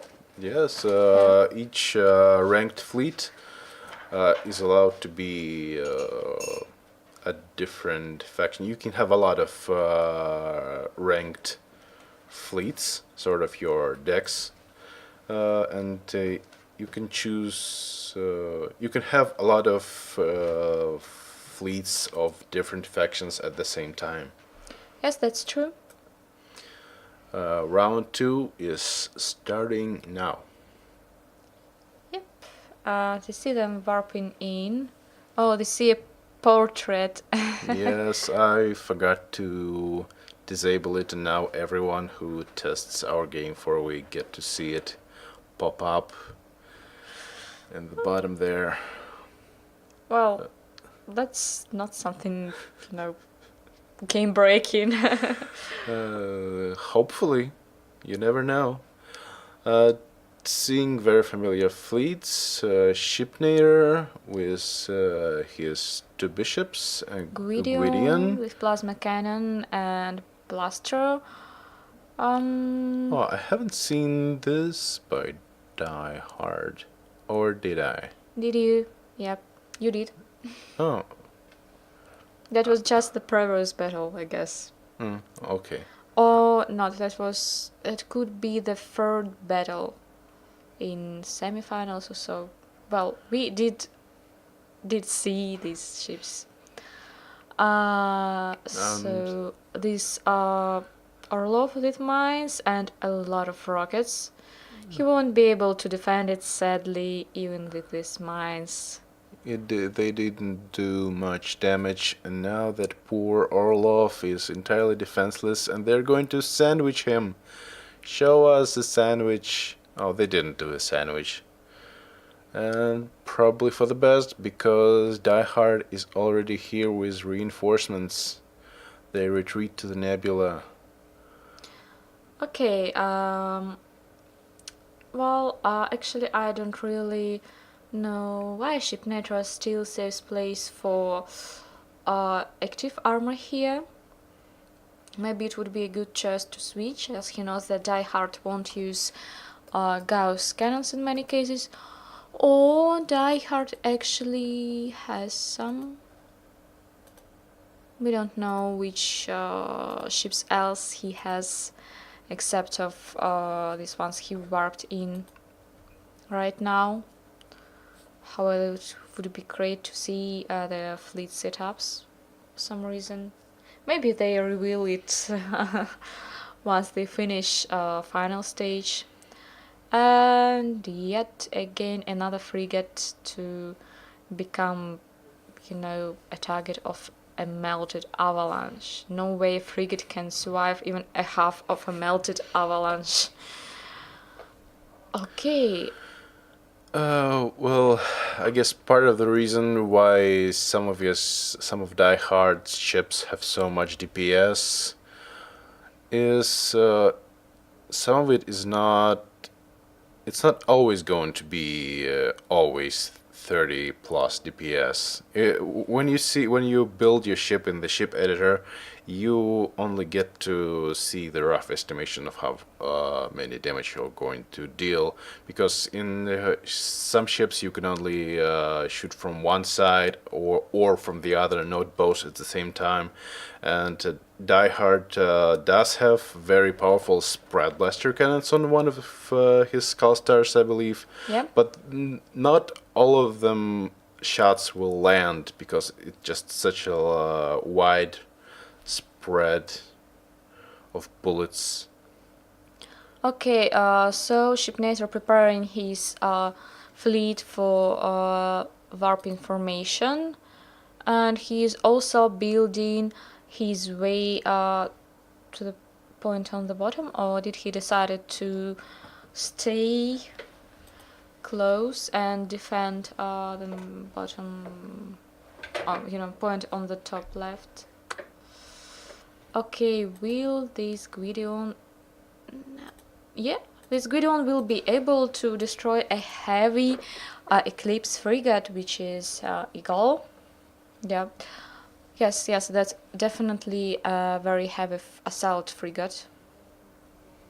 Not sure about the exact modification here, but Gwydion did a great job defending this point without a need to warp in other ships. Well, not really in time here, as Die Hard has just prepared his fleet for an attack. But, okay. Here is a repair complex in action, and they're both trying to use certain modules, focusing each other. Well, It's a mess. it's a mess, yes, but still Shipnator is able to focus one of Die Hard ship faster than Die Hard does it, and I guess he will be able to destroy Skullstar, which is a good decision, as we know Skullstars do a lot of damage. Now, thank you guys in the Twitch chat. They certainly do. I'm seeing two frigates coming up simultaneously on the top right corner. Wonder who will be victorious. Can be sure here, as there is a repair station over there helping Die Hard to defend. And Shipnator must have another Gwydion, I guess. Okay, and also that's a battle cruiser class versus a frigate, which is not moving. If you want to win a battle cruiser with a frigate, you have to maneuver a lot. You can do it, but you need a precise control of this ship. And sometimes it can be hard with our pathfinding, to be honest. But if you play your cards just right, Okay, Everything is Die Hard has possible. just captured this Gideon. What else he can do? Well, frigates are an easy target to board. Very, very, very easy. While was that a cow painted Colgrim? I really hope so.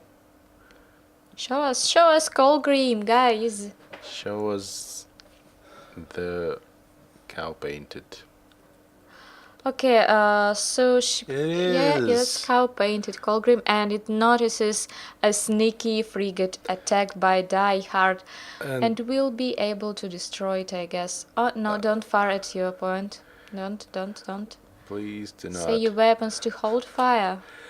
Uh, I think we've made one of our recent changes in how our ships operate and shoot is they will still fire at the target if there's a friendly shield in the way.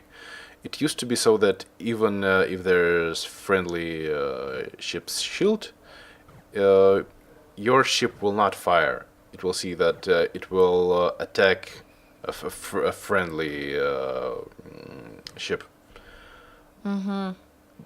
but it Um, doesn't discriminate like that now, so it's definitely a problem with large stations that have a really large hitbox and even larger shields. yeah, you should. I would rather switch off all the afterfire during this match, and control all these ships. Okay, he was able to use all the whole. How many chargers? 25 chargers of this point defense module. Okay, Cold Grim catches this Erica. Yep, it won't let it escape. If only.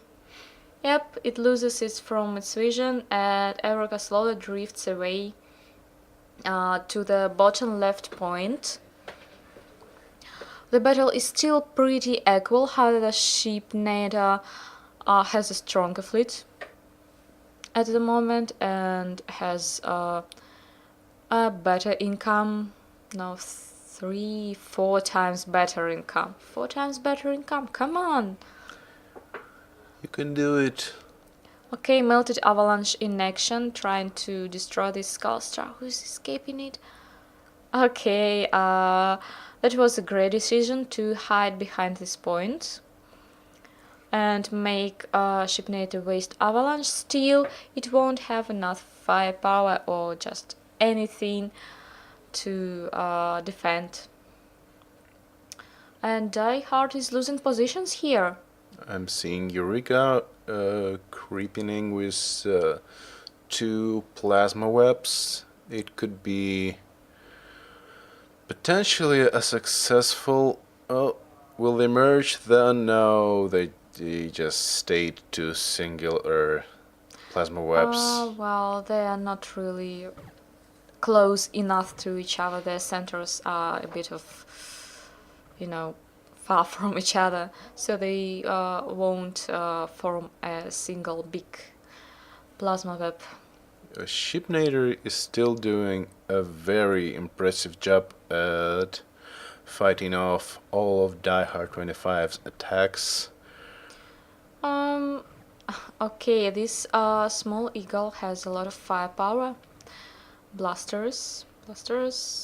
Oh no, Die Hard has tried to ram Solomon.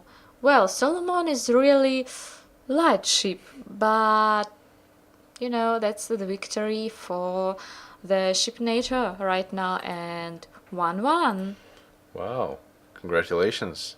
That was very impressive. Okay, as we mentioned, it can be a lot of interesting battles in action right now between Ship NATO and Die Hard. As I remember, Ship NATO was the winner of our first tournament back then. No, I think it was. How many did we already have? I think it was That's the just 2. third. The third tournament. I think the first was Dragon Inferno and the second was Frontline. Dragon Inferno, second Frontline. Oh, Okay, I don't clearly remember all the details right now. Shipnader is definitely one of the players we've had in tournaments. At least he was somewhere in the top 3 Yes, or yes. so. He's a very strong player, very seasoned. So he they make for very strong opponents. Yep. I wonder So if Die Hard will adapt to mm, Shipnader's victory. I'm not really sure here. Maybe he will use another fleet. However, I don't see that they take any time to change their fleets. Oh. They're just staying here, getting ready for a match. Okay, we are waiting for them to push ready buttons and so on. And while we are getting ready for these matches, we can talk for a while. And I must remind you that you still have a chance to play Starfall Tactics today and tomorrow for the whole day. And then we will come and push the big red button, as some guys say, shut down servers and prepare for next stages. Maybe some important stages like a huge open test or anything else. We'll see from the results of this test, yep, as usual. And by the way, thank you guys a lot for, a lot of feedback, a lot of letters. I already can see on the forums, in the feedback channels, in private messages. Some of them are in my mail. Thanks a lot for helping us making Starfall Tactics better, hunting down bugs. Hello. Yeah, you. Starfall Tactics had a really cool community that's very passionate about the game. It's every time I close the Discord and come back to it, there's already like 50 plus messages in every channel giving all sorts of very useful feedback to us. Yeah, thank you guys. And now the third game, the third battle, Shipnator Die Hard. They're moving to the center point right now very fast. Shipnator may be a bit faster or no? No, they're almost there. Shipnator, yes, Shipnator is a bit faster than his midair, but midair, that's not an assault midair, that's a sneaky small frigate with bombs. Oh, there's so many bombs. They will explode right in the eagle's face. Yes, if it moves. If it moves. Only if it moves. So Die Hard stays at place doing, nothing. He just can't do anything. He can't move. He knows a single move and he will explode. That's very fun to see, actually. I'm sorry, Die Hard. Do all of the mines act like that? So you are all of our mines currently movement activated? Yeah, they're all movement activated. Some of them have friend of foe recognition system, some not. And I guess that was Stalker Mice, which can... Oh, why did you warp No. You sandwiched yourself. Nice, Shipnator. Careful with your fleet. You are a commander. You should, give right orders to your fleet, and they will do the job for you. Okay, Shipnator is trying to build some defenses against Die Hard ships. However, there are two Skullsters with heavy damage against two battleships. They are not adapted against this type of ship. But if he actually achieves to destroy shields, oh no, die hard. Don't run. Your skull star with your skull star, 3, please. 2, 1. Escape with fleet warp right now. Yes, just in time. That cooldown. And both of the skull stars are on the other side of the map waiting for reinforcements. Die Hard is very aggressive this round. He already controls 5 out of 7 available points. It's plus 20 points against Shipnader's plus 8, even though Shipnader has a slightly more impressive fleet. Yeah, Die Hard also has a better control of the map right now. Shipnator is trying to get back most of the stations here on the bottom. Deploying mines. Still, can we see the type of mines? They're Looks very like tiny. stalker mines, at least, I guess. They could They're be. big enough. Flak mines are very, very, very small and hard to notice. And okay, warping away to the middle point, warping away to top middle point. I don't know why did Die Hard warped back to the middle point. He had all the chances here. Yes, it doesn't really feel like him to retreat to a safer place. He usually plays more aggressive. Maybe he thinks that he already controls most of the map, so he can regroup a little bit. It can be so. Oh, and see, the mine has just exploded, Oh no, it's on the destroying. collision course. Yay. A mine defense worked well here. Also, Shipnator is warping in our ship to defend the bottom point, I guess. Oh no. I guess the Cassandra can do a job here, just a few salvos. 1, 2, 3, 4, and it's done. However, Medea here is in trouble. There are skull stars coming here. Oh no. Goodbye, Medea. We will miss you. You're definitely not a freaking guest. Here, okay. Die Hard is leading in winning points. While Shipnator has to take control of the other points.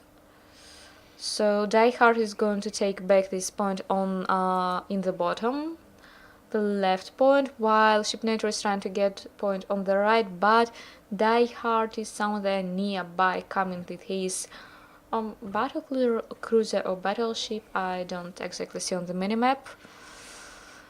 Cassandra has just died because of a mine. I don't know whose mine was that. Maybe that was a mine without friend or foe recognition system placed by Shipnator before. Could be so. I actually saw a flag mine on his midair. And now Shipnator is starting to get some extra winning points. It's just 4 extra points, but that's already something here. Die Hard is using a Blaster Eagle, which can eliminate a control point really fast, I guess. A lot of damage. Shipnator is sitting in the middle, getting ready for Die Hard's attack. He sees, yes, he sees this bishop that he is coming. Also, here is a paragon, a blue paragon flying in. I'm not sure if I have seen it before on Die Hard's side. Something new, I guess. Yes. I've noticed that Shipnator is very good at surrounding the opponent. It seems like every other battle, Shipnader has at least two sides, two fronts of attack. Yes, he's very good in controlling map. Although he can miss the start, the early game, he does really good in gaining control back. So he's how does it called? He's playing from from the worst position better. He just getting back very fast, very good. However, now he has only 2 points. Okay, 3 points this time. This Salem has just repaired and will maybe help him. We're seeing an eagle that tries to avoid enemy vision and take back the top left corner, I believe. Some small forces of Die Hard, two battle cruisers moving in to defend the. It has a fleet warp, so it can escape if Die Hard doesn't use a sort of model blocking it or so. Okay, yes, it escapes. It decides to escape. A good decision, rather good decision. Well, he also busy taking his points in the bottom. Okay. Die Hard's eagle was successful in avoiding any conflict, and now slowly, very slowly, tries to take back some of Shipnader's territory. We're seeing yet another small Die Hard's frigate trying to do the same on the bottom middle point. While Shipnader... He has a defense. He has a bishop over here. He has a Solomon over here. He can go and defend it. Or either I see another small frigate. Okay. Not the best assault here. Not even sure if he will be able to take it. Maybe not. Maybe yes. The boarding seemed to do nothing to the very He large tried bishop. To board two ships at the same time. Not the best decision over here. However, it will. Yes. Oh my god. How did that happen? Congratulations. Congratulations. Well, it was heavily damaged, I guess, enough. Okay, Die Hard is warping away. His new, brand new bishop with, fleet warp bishop. He just got an extra fleet warp. Imagine how well it is. Oh well, he has just lost it. Okay. Oh, it didn't last long. That was definitely a right move from Shipnader to quickly go to his position and take this bishop from Die Hard.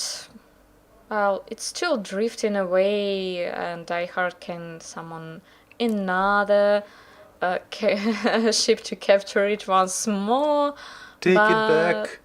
It doesn't matter who wins this battle anymore or this tournament. I want to see who takes back the drifting bishop.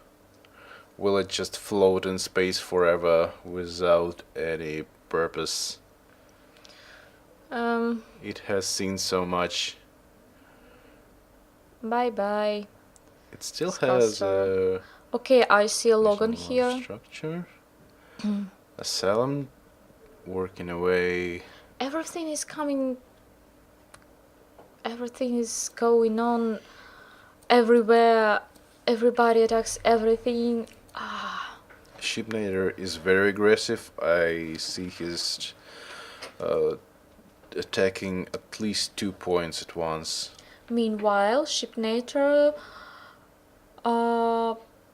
has almost as much points as Die Hard has, but he has a better income right now, and he's starting to win this.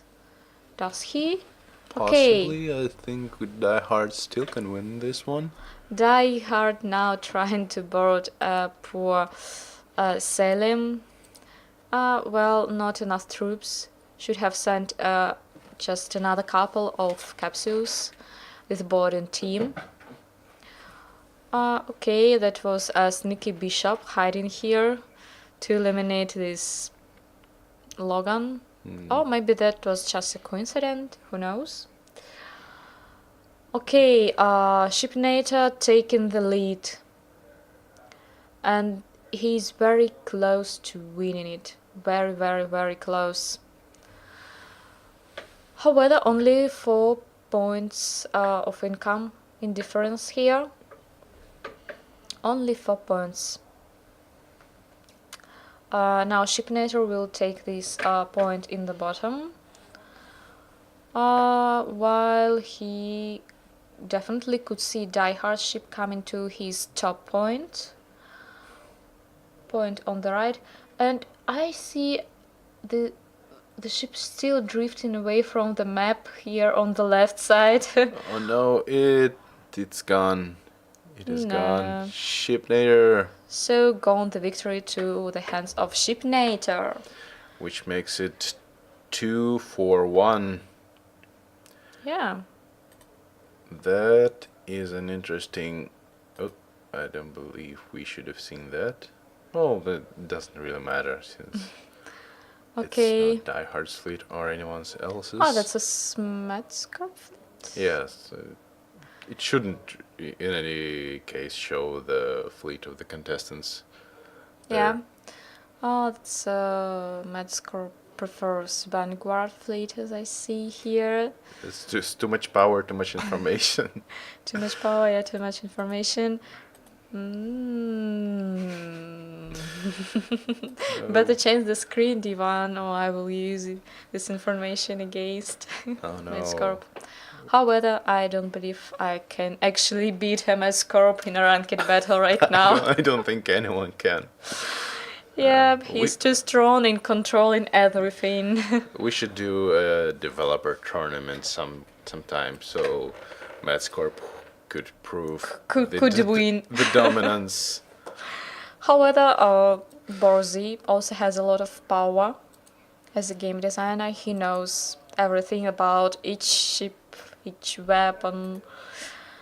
I'd say Borzi is a bit of a wild card.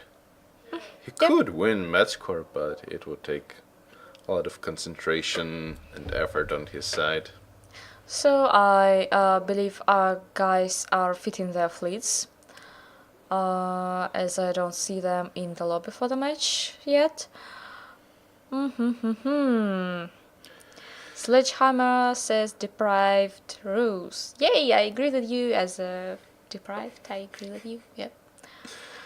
D1 is also deprived during this test. During this test, yes, but I will.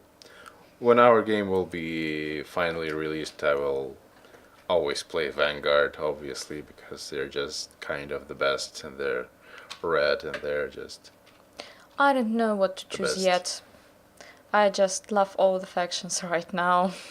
We'll have at least one character in every faction, obviously. I don't believe I have like 24 hours per day for playing Starfall Tactics to have 3 characters at a time. Well, I think it will be more relaxed once it actually launches. It will be just casual battles, 1 to 2 hours a day. Casual battles? Casual battles? Divan, that's Starfall Tactics, What come am I on. saying? Yes, obviously. So This is the hardcore. the battle which can decide the winner, or let us see another match. So Die Hard, please, we want another match.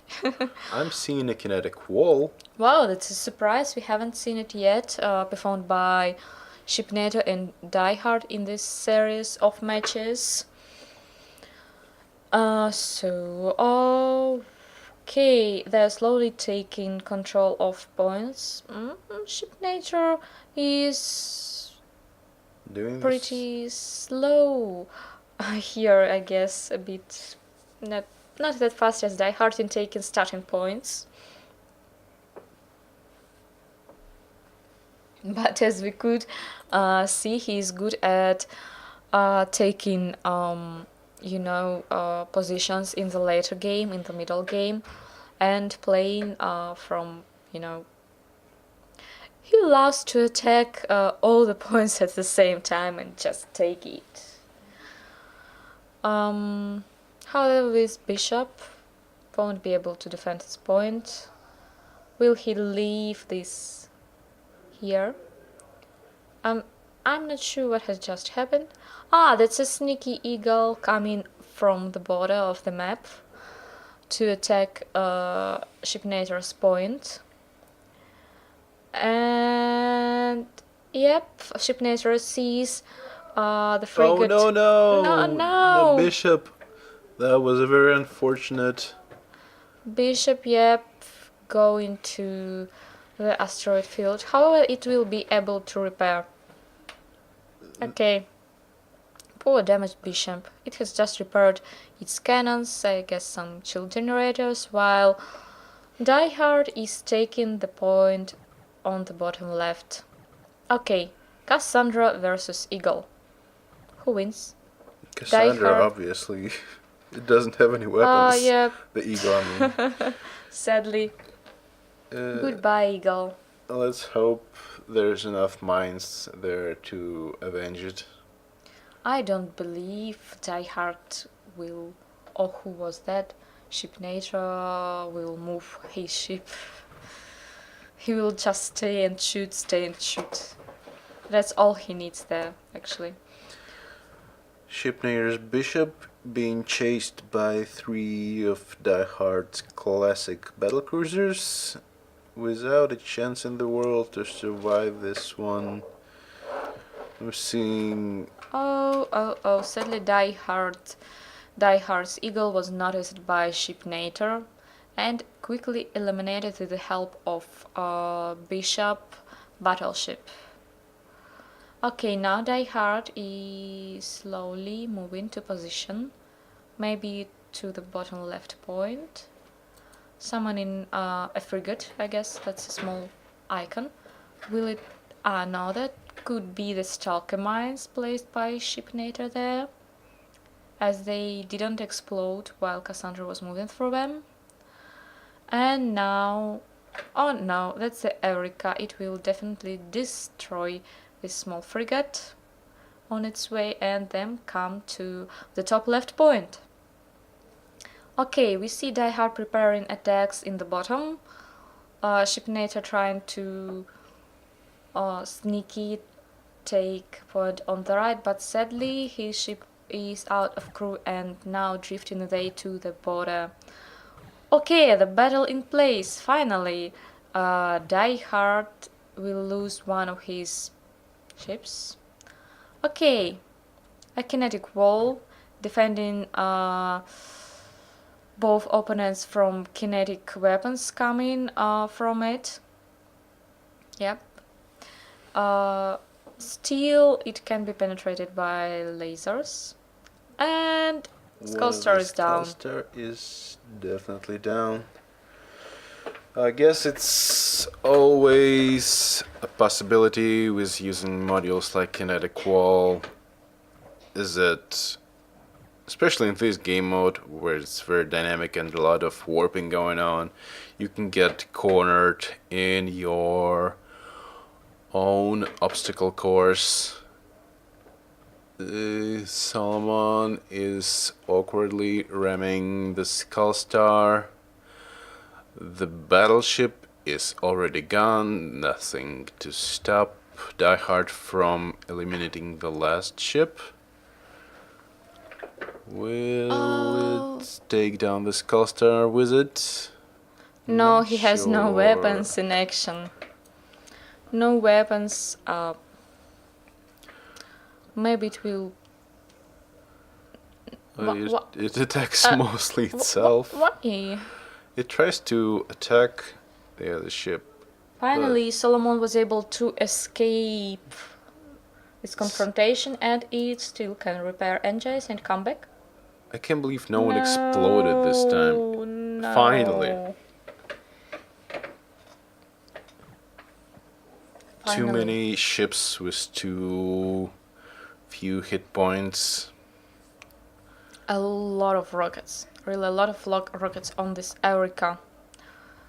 Some huge rockets in action, some faster, smaller rockets in action. Okay. It still does a lot of damage to Die Hard's Logan, and yes, it is able to destroy it. Small Cassandra is helping here, but he needs something to destroy shields before attacking these, other weapons. Okay, it's down. Yay! See, Shipnator has just won this battle, this small battle. But the problem is that while he is winning this battle, Die Hard controls the whole map. Oh, come on, Shipnator, now you can be everywhere. Classic distraction tactics by Die Hard. Shipnator doesn't have a single control point. He only starts to capture one right now, and one of the frigates or battlecruisers is slowly creeping on another. Shipnator gives Die Hard a very large window to gain a lot of points and a very big advantage. Yeah, both in ships. Well, not a very huge advantage in ships. However, see, Die Hard has 8,000 winning points and Shipnator only 1,800. That's like a big difference. So Shipnator lost a lot of time fighting for this point, while Die Hard just, was everywhere doing everything, just like Shipnator in 2 previous matches. Looks like he learned something. Indeed it is. Yeah. What will Die Hard do next? He really doesn't have to do a lot of here. Just, keeping several points. Yep. Unless he loses all of the points, he can finish this match very fast. And yep, he is close to the Shipnator point and he will take it, and Cassandra won't defend it. Yes. Seems like this time Shipnator did a huge mistake. And Die Hard used it, because you're playing the grand finals. No one will forgive you your mistakes, It's a very important match which will decide our Dominator, Master Dominator, or else. Okay, the champion of this tournament. It will only be decisive if Shipnator wins, which is unlikely. We'll probably... Yes. So I believe we will see the 5th match. Yep. Congratulations, Die Hard. Wait, what? Oh, yes, Die Hard. Die Hard, yep. It must be 2-2 now. Yes, I believe so. And yep, let's update it maybe. Then show it once again. Okay, let's we here. Oh, hello Shada, welcome to our live stream. Well, what's happening here? Guys killing ships, destroying ships, shooting with lasers, cannons. Yeah. Sort of like that. Sort of like that, yeah. So there is a lot of action right now. That's a ranked domination mode. where they're fighting for the title of the best player in the Domination mode. But Starfall Tactics also has a MMO mode with a huge galaxy. There are 7,000 star system at the moment, and that's definitely not the limit for us. So Shutdown also asks, I don't understand how the two best players keep driving huge ships into asteroids. Well, our pathfinding is still a work in progress, so if you select your ships, you send them on some far point of the map to figure it out on their own how to get there. They will sometimes miscalculate and drive themselves into asteroids or sometimes each other. You really have to control your ships very closely right now. you have to make sure that nothing will there will be no obstacles on their way, that they're not too close to each other and won't cross each other's path closely to the obstacles. And now the match which will decide everything. Stalker mines in action, point defense, repair drones. Okay, That is very interesting. I'm seeing two entirely different battleships from Shipnader. I was already expecting to see two of his familiar bishops, but oh, he switched factions too. I Really? haven't noticed. It's Eclipse versus Wow. Eclipse. Eclipse versus Eclipse. Interesting. But Die Hard has battle cruisers, Shipnator has battleships. I'm not noticing a very significant difference in tactics so far because it's still two battleships, a few smaller frigates. Mines.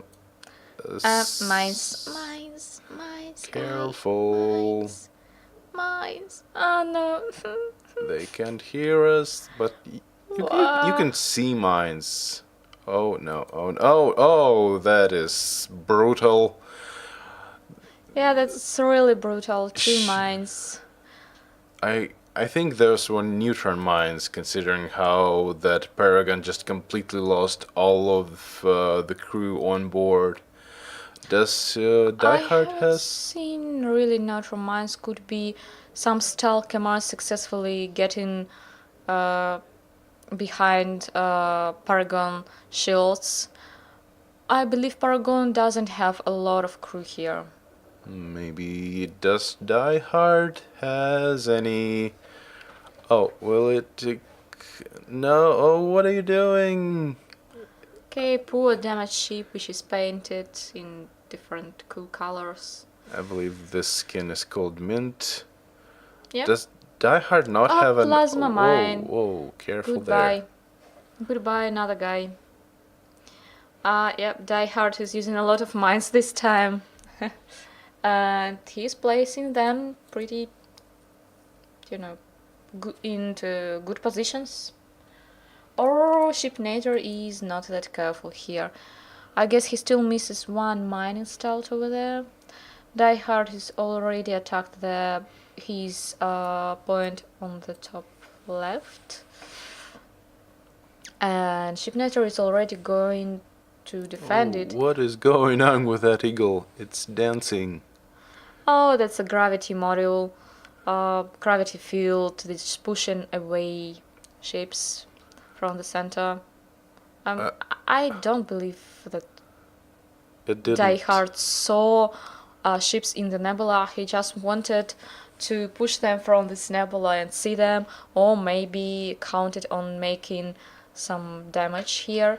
Okay, this Erica has an engine nullifier, and yep, to quickly destroy this ship, it will ram it and come to the middle point to help actually his.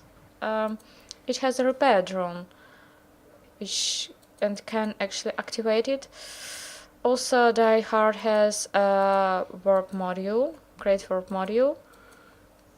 And the fleet is mostly still intact, so when that middle point is already captured, he will probably instantly move this small squad on the top of the map. Notice that Die Hard now has more ships in action in terms of the cost of the warped fleet. They don't have a huge difference in warpoint income also, and the sneaky attack won't be successful, sadly. Sadly for Shipnator. And Die Hard is now taking control of the biggest part of points here. Shipnator is coming on the middle point, trying to assault it. Okay, let's see. He has a chance unless these... yep, he's trying to kill the Skull Star, heavily damaged Skull Star. Okay, rockets are coming in from Africa, repositioning, escaping from melted avalanche. Salvo. Oh no, now 30 seconds to... 30 seconds to recharge. Anti-missile modules in action to protect against Eureka. A wise choice. A lot of lasers. Oh, that is a Paragon. It is a Paragon. I guess Die Hard did actually board the ship. Was it the same one that lost all crew in the start of the match? It looks like it painted the same. Well, it's definitely the same one, yes. I'm just wondering if it's the exact same. That Skull Star will be evaporated. We could check it if we see if he has some body modules installed on his ship. Okay, a support Skull Star, engineering Skull Star, I guess, with a huge engineering bay, which can install a really big modules like repair complexes. It's 3 in size. Die Hard has a fleet that costs 22,000 war points, no. and Shipnator only has that of 6,000 war points. Die Hard That's will. not that much. Yes, it will be And easily overpowered, and Skullstar is spinning in place from gravity modules. There's nothing that can stop Die Hard now. They're mostly tied on points, but I'm guessing it won't be like that for very long. Yep. Shipnator isn't doing a lot of anything, and our ultimate dominator is Die Hard 25. Congratulations, Die Hard, for the win. Yep. I guess new Shipnator's tactics didn't work that well as he was intended. Yep, they can see the winner, Die Hard.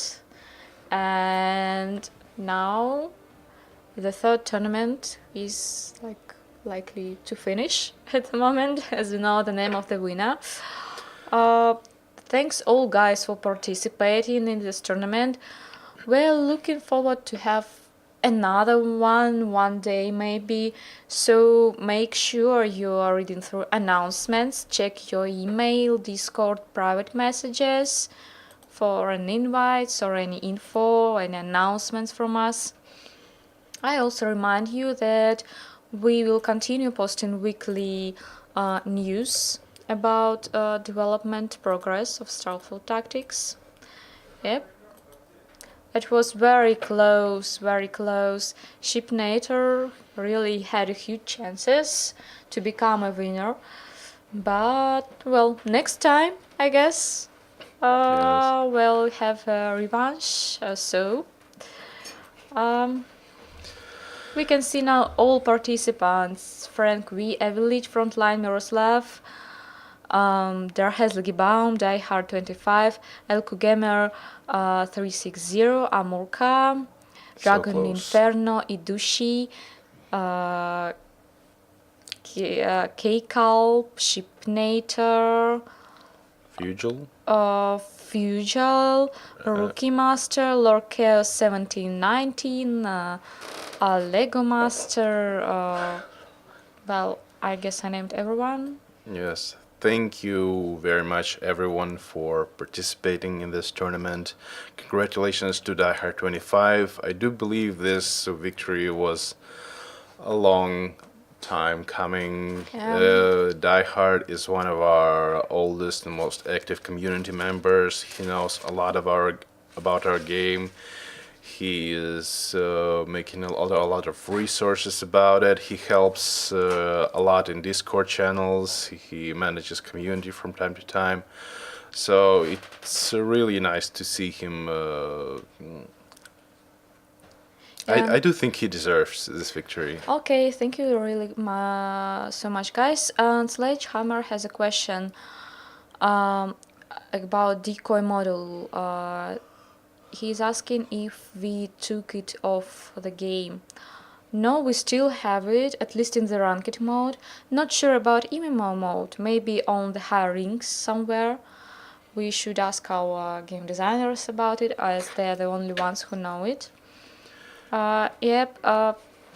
We moved some of the high-tech equipment in MMO mode to the higher ranks, so it will be more of an end-game content, high-level content. And it's definitely in ranked mode. We've seen it used at least a couple of times this tournament. So yeah, it's still definitely in the game. I want to say thank you especially for everyone on the Snowforge team for making this tournament possible. I do believe we don't give these guys credits enough. They sit behind the computers and spectate the matches, and they stay up late. Yep. Thank you everyone on the Snowforge team. It really means a lot.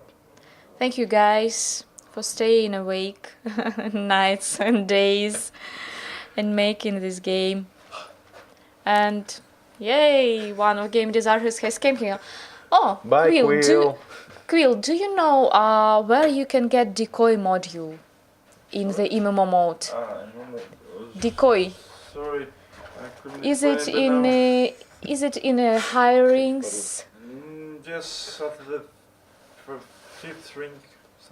So Sledgehammer, it's not earlier than the 5th ring, so you had to proceed further. Try it harder. Try Die Harder. That's a great thing. Thank you, Quill. So we can now see. Yep, shut down your right to mines in the beginning, took a big ship and gave it to Die Hard. No, mines are not a P. You can notice them actually easily.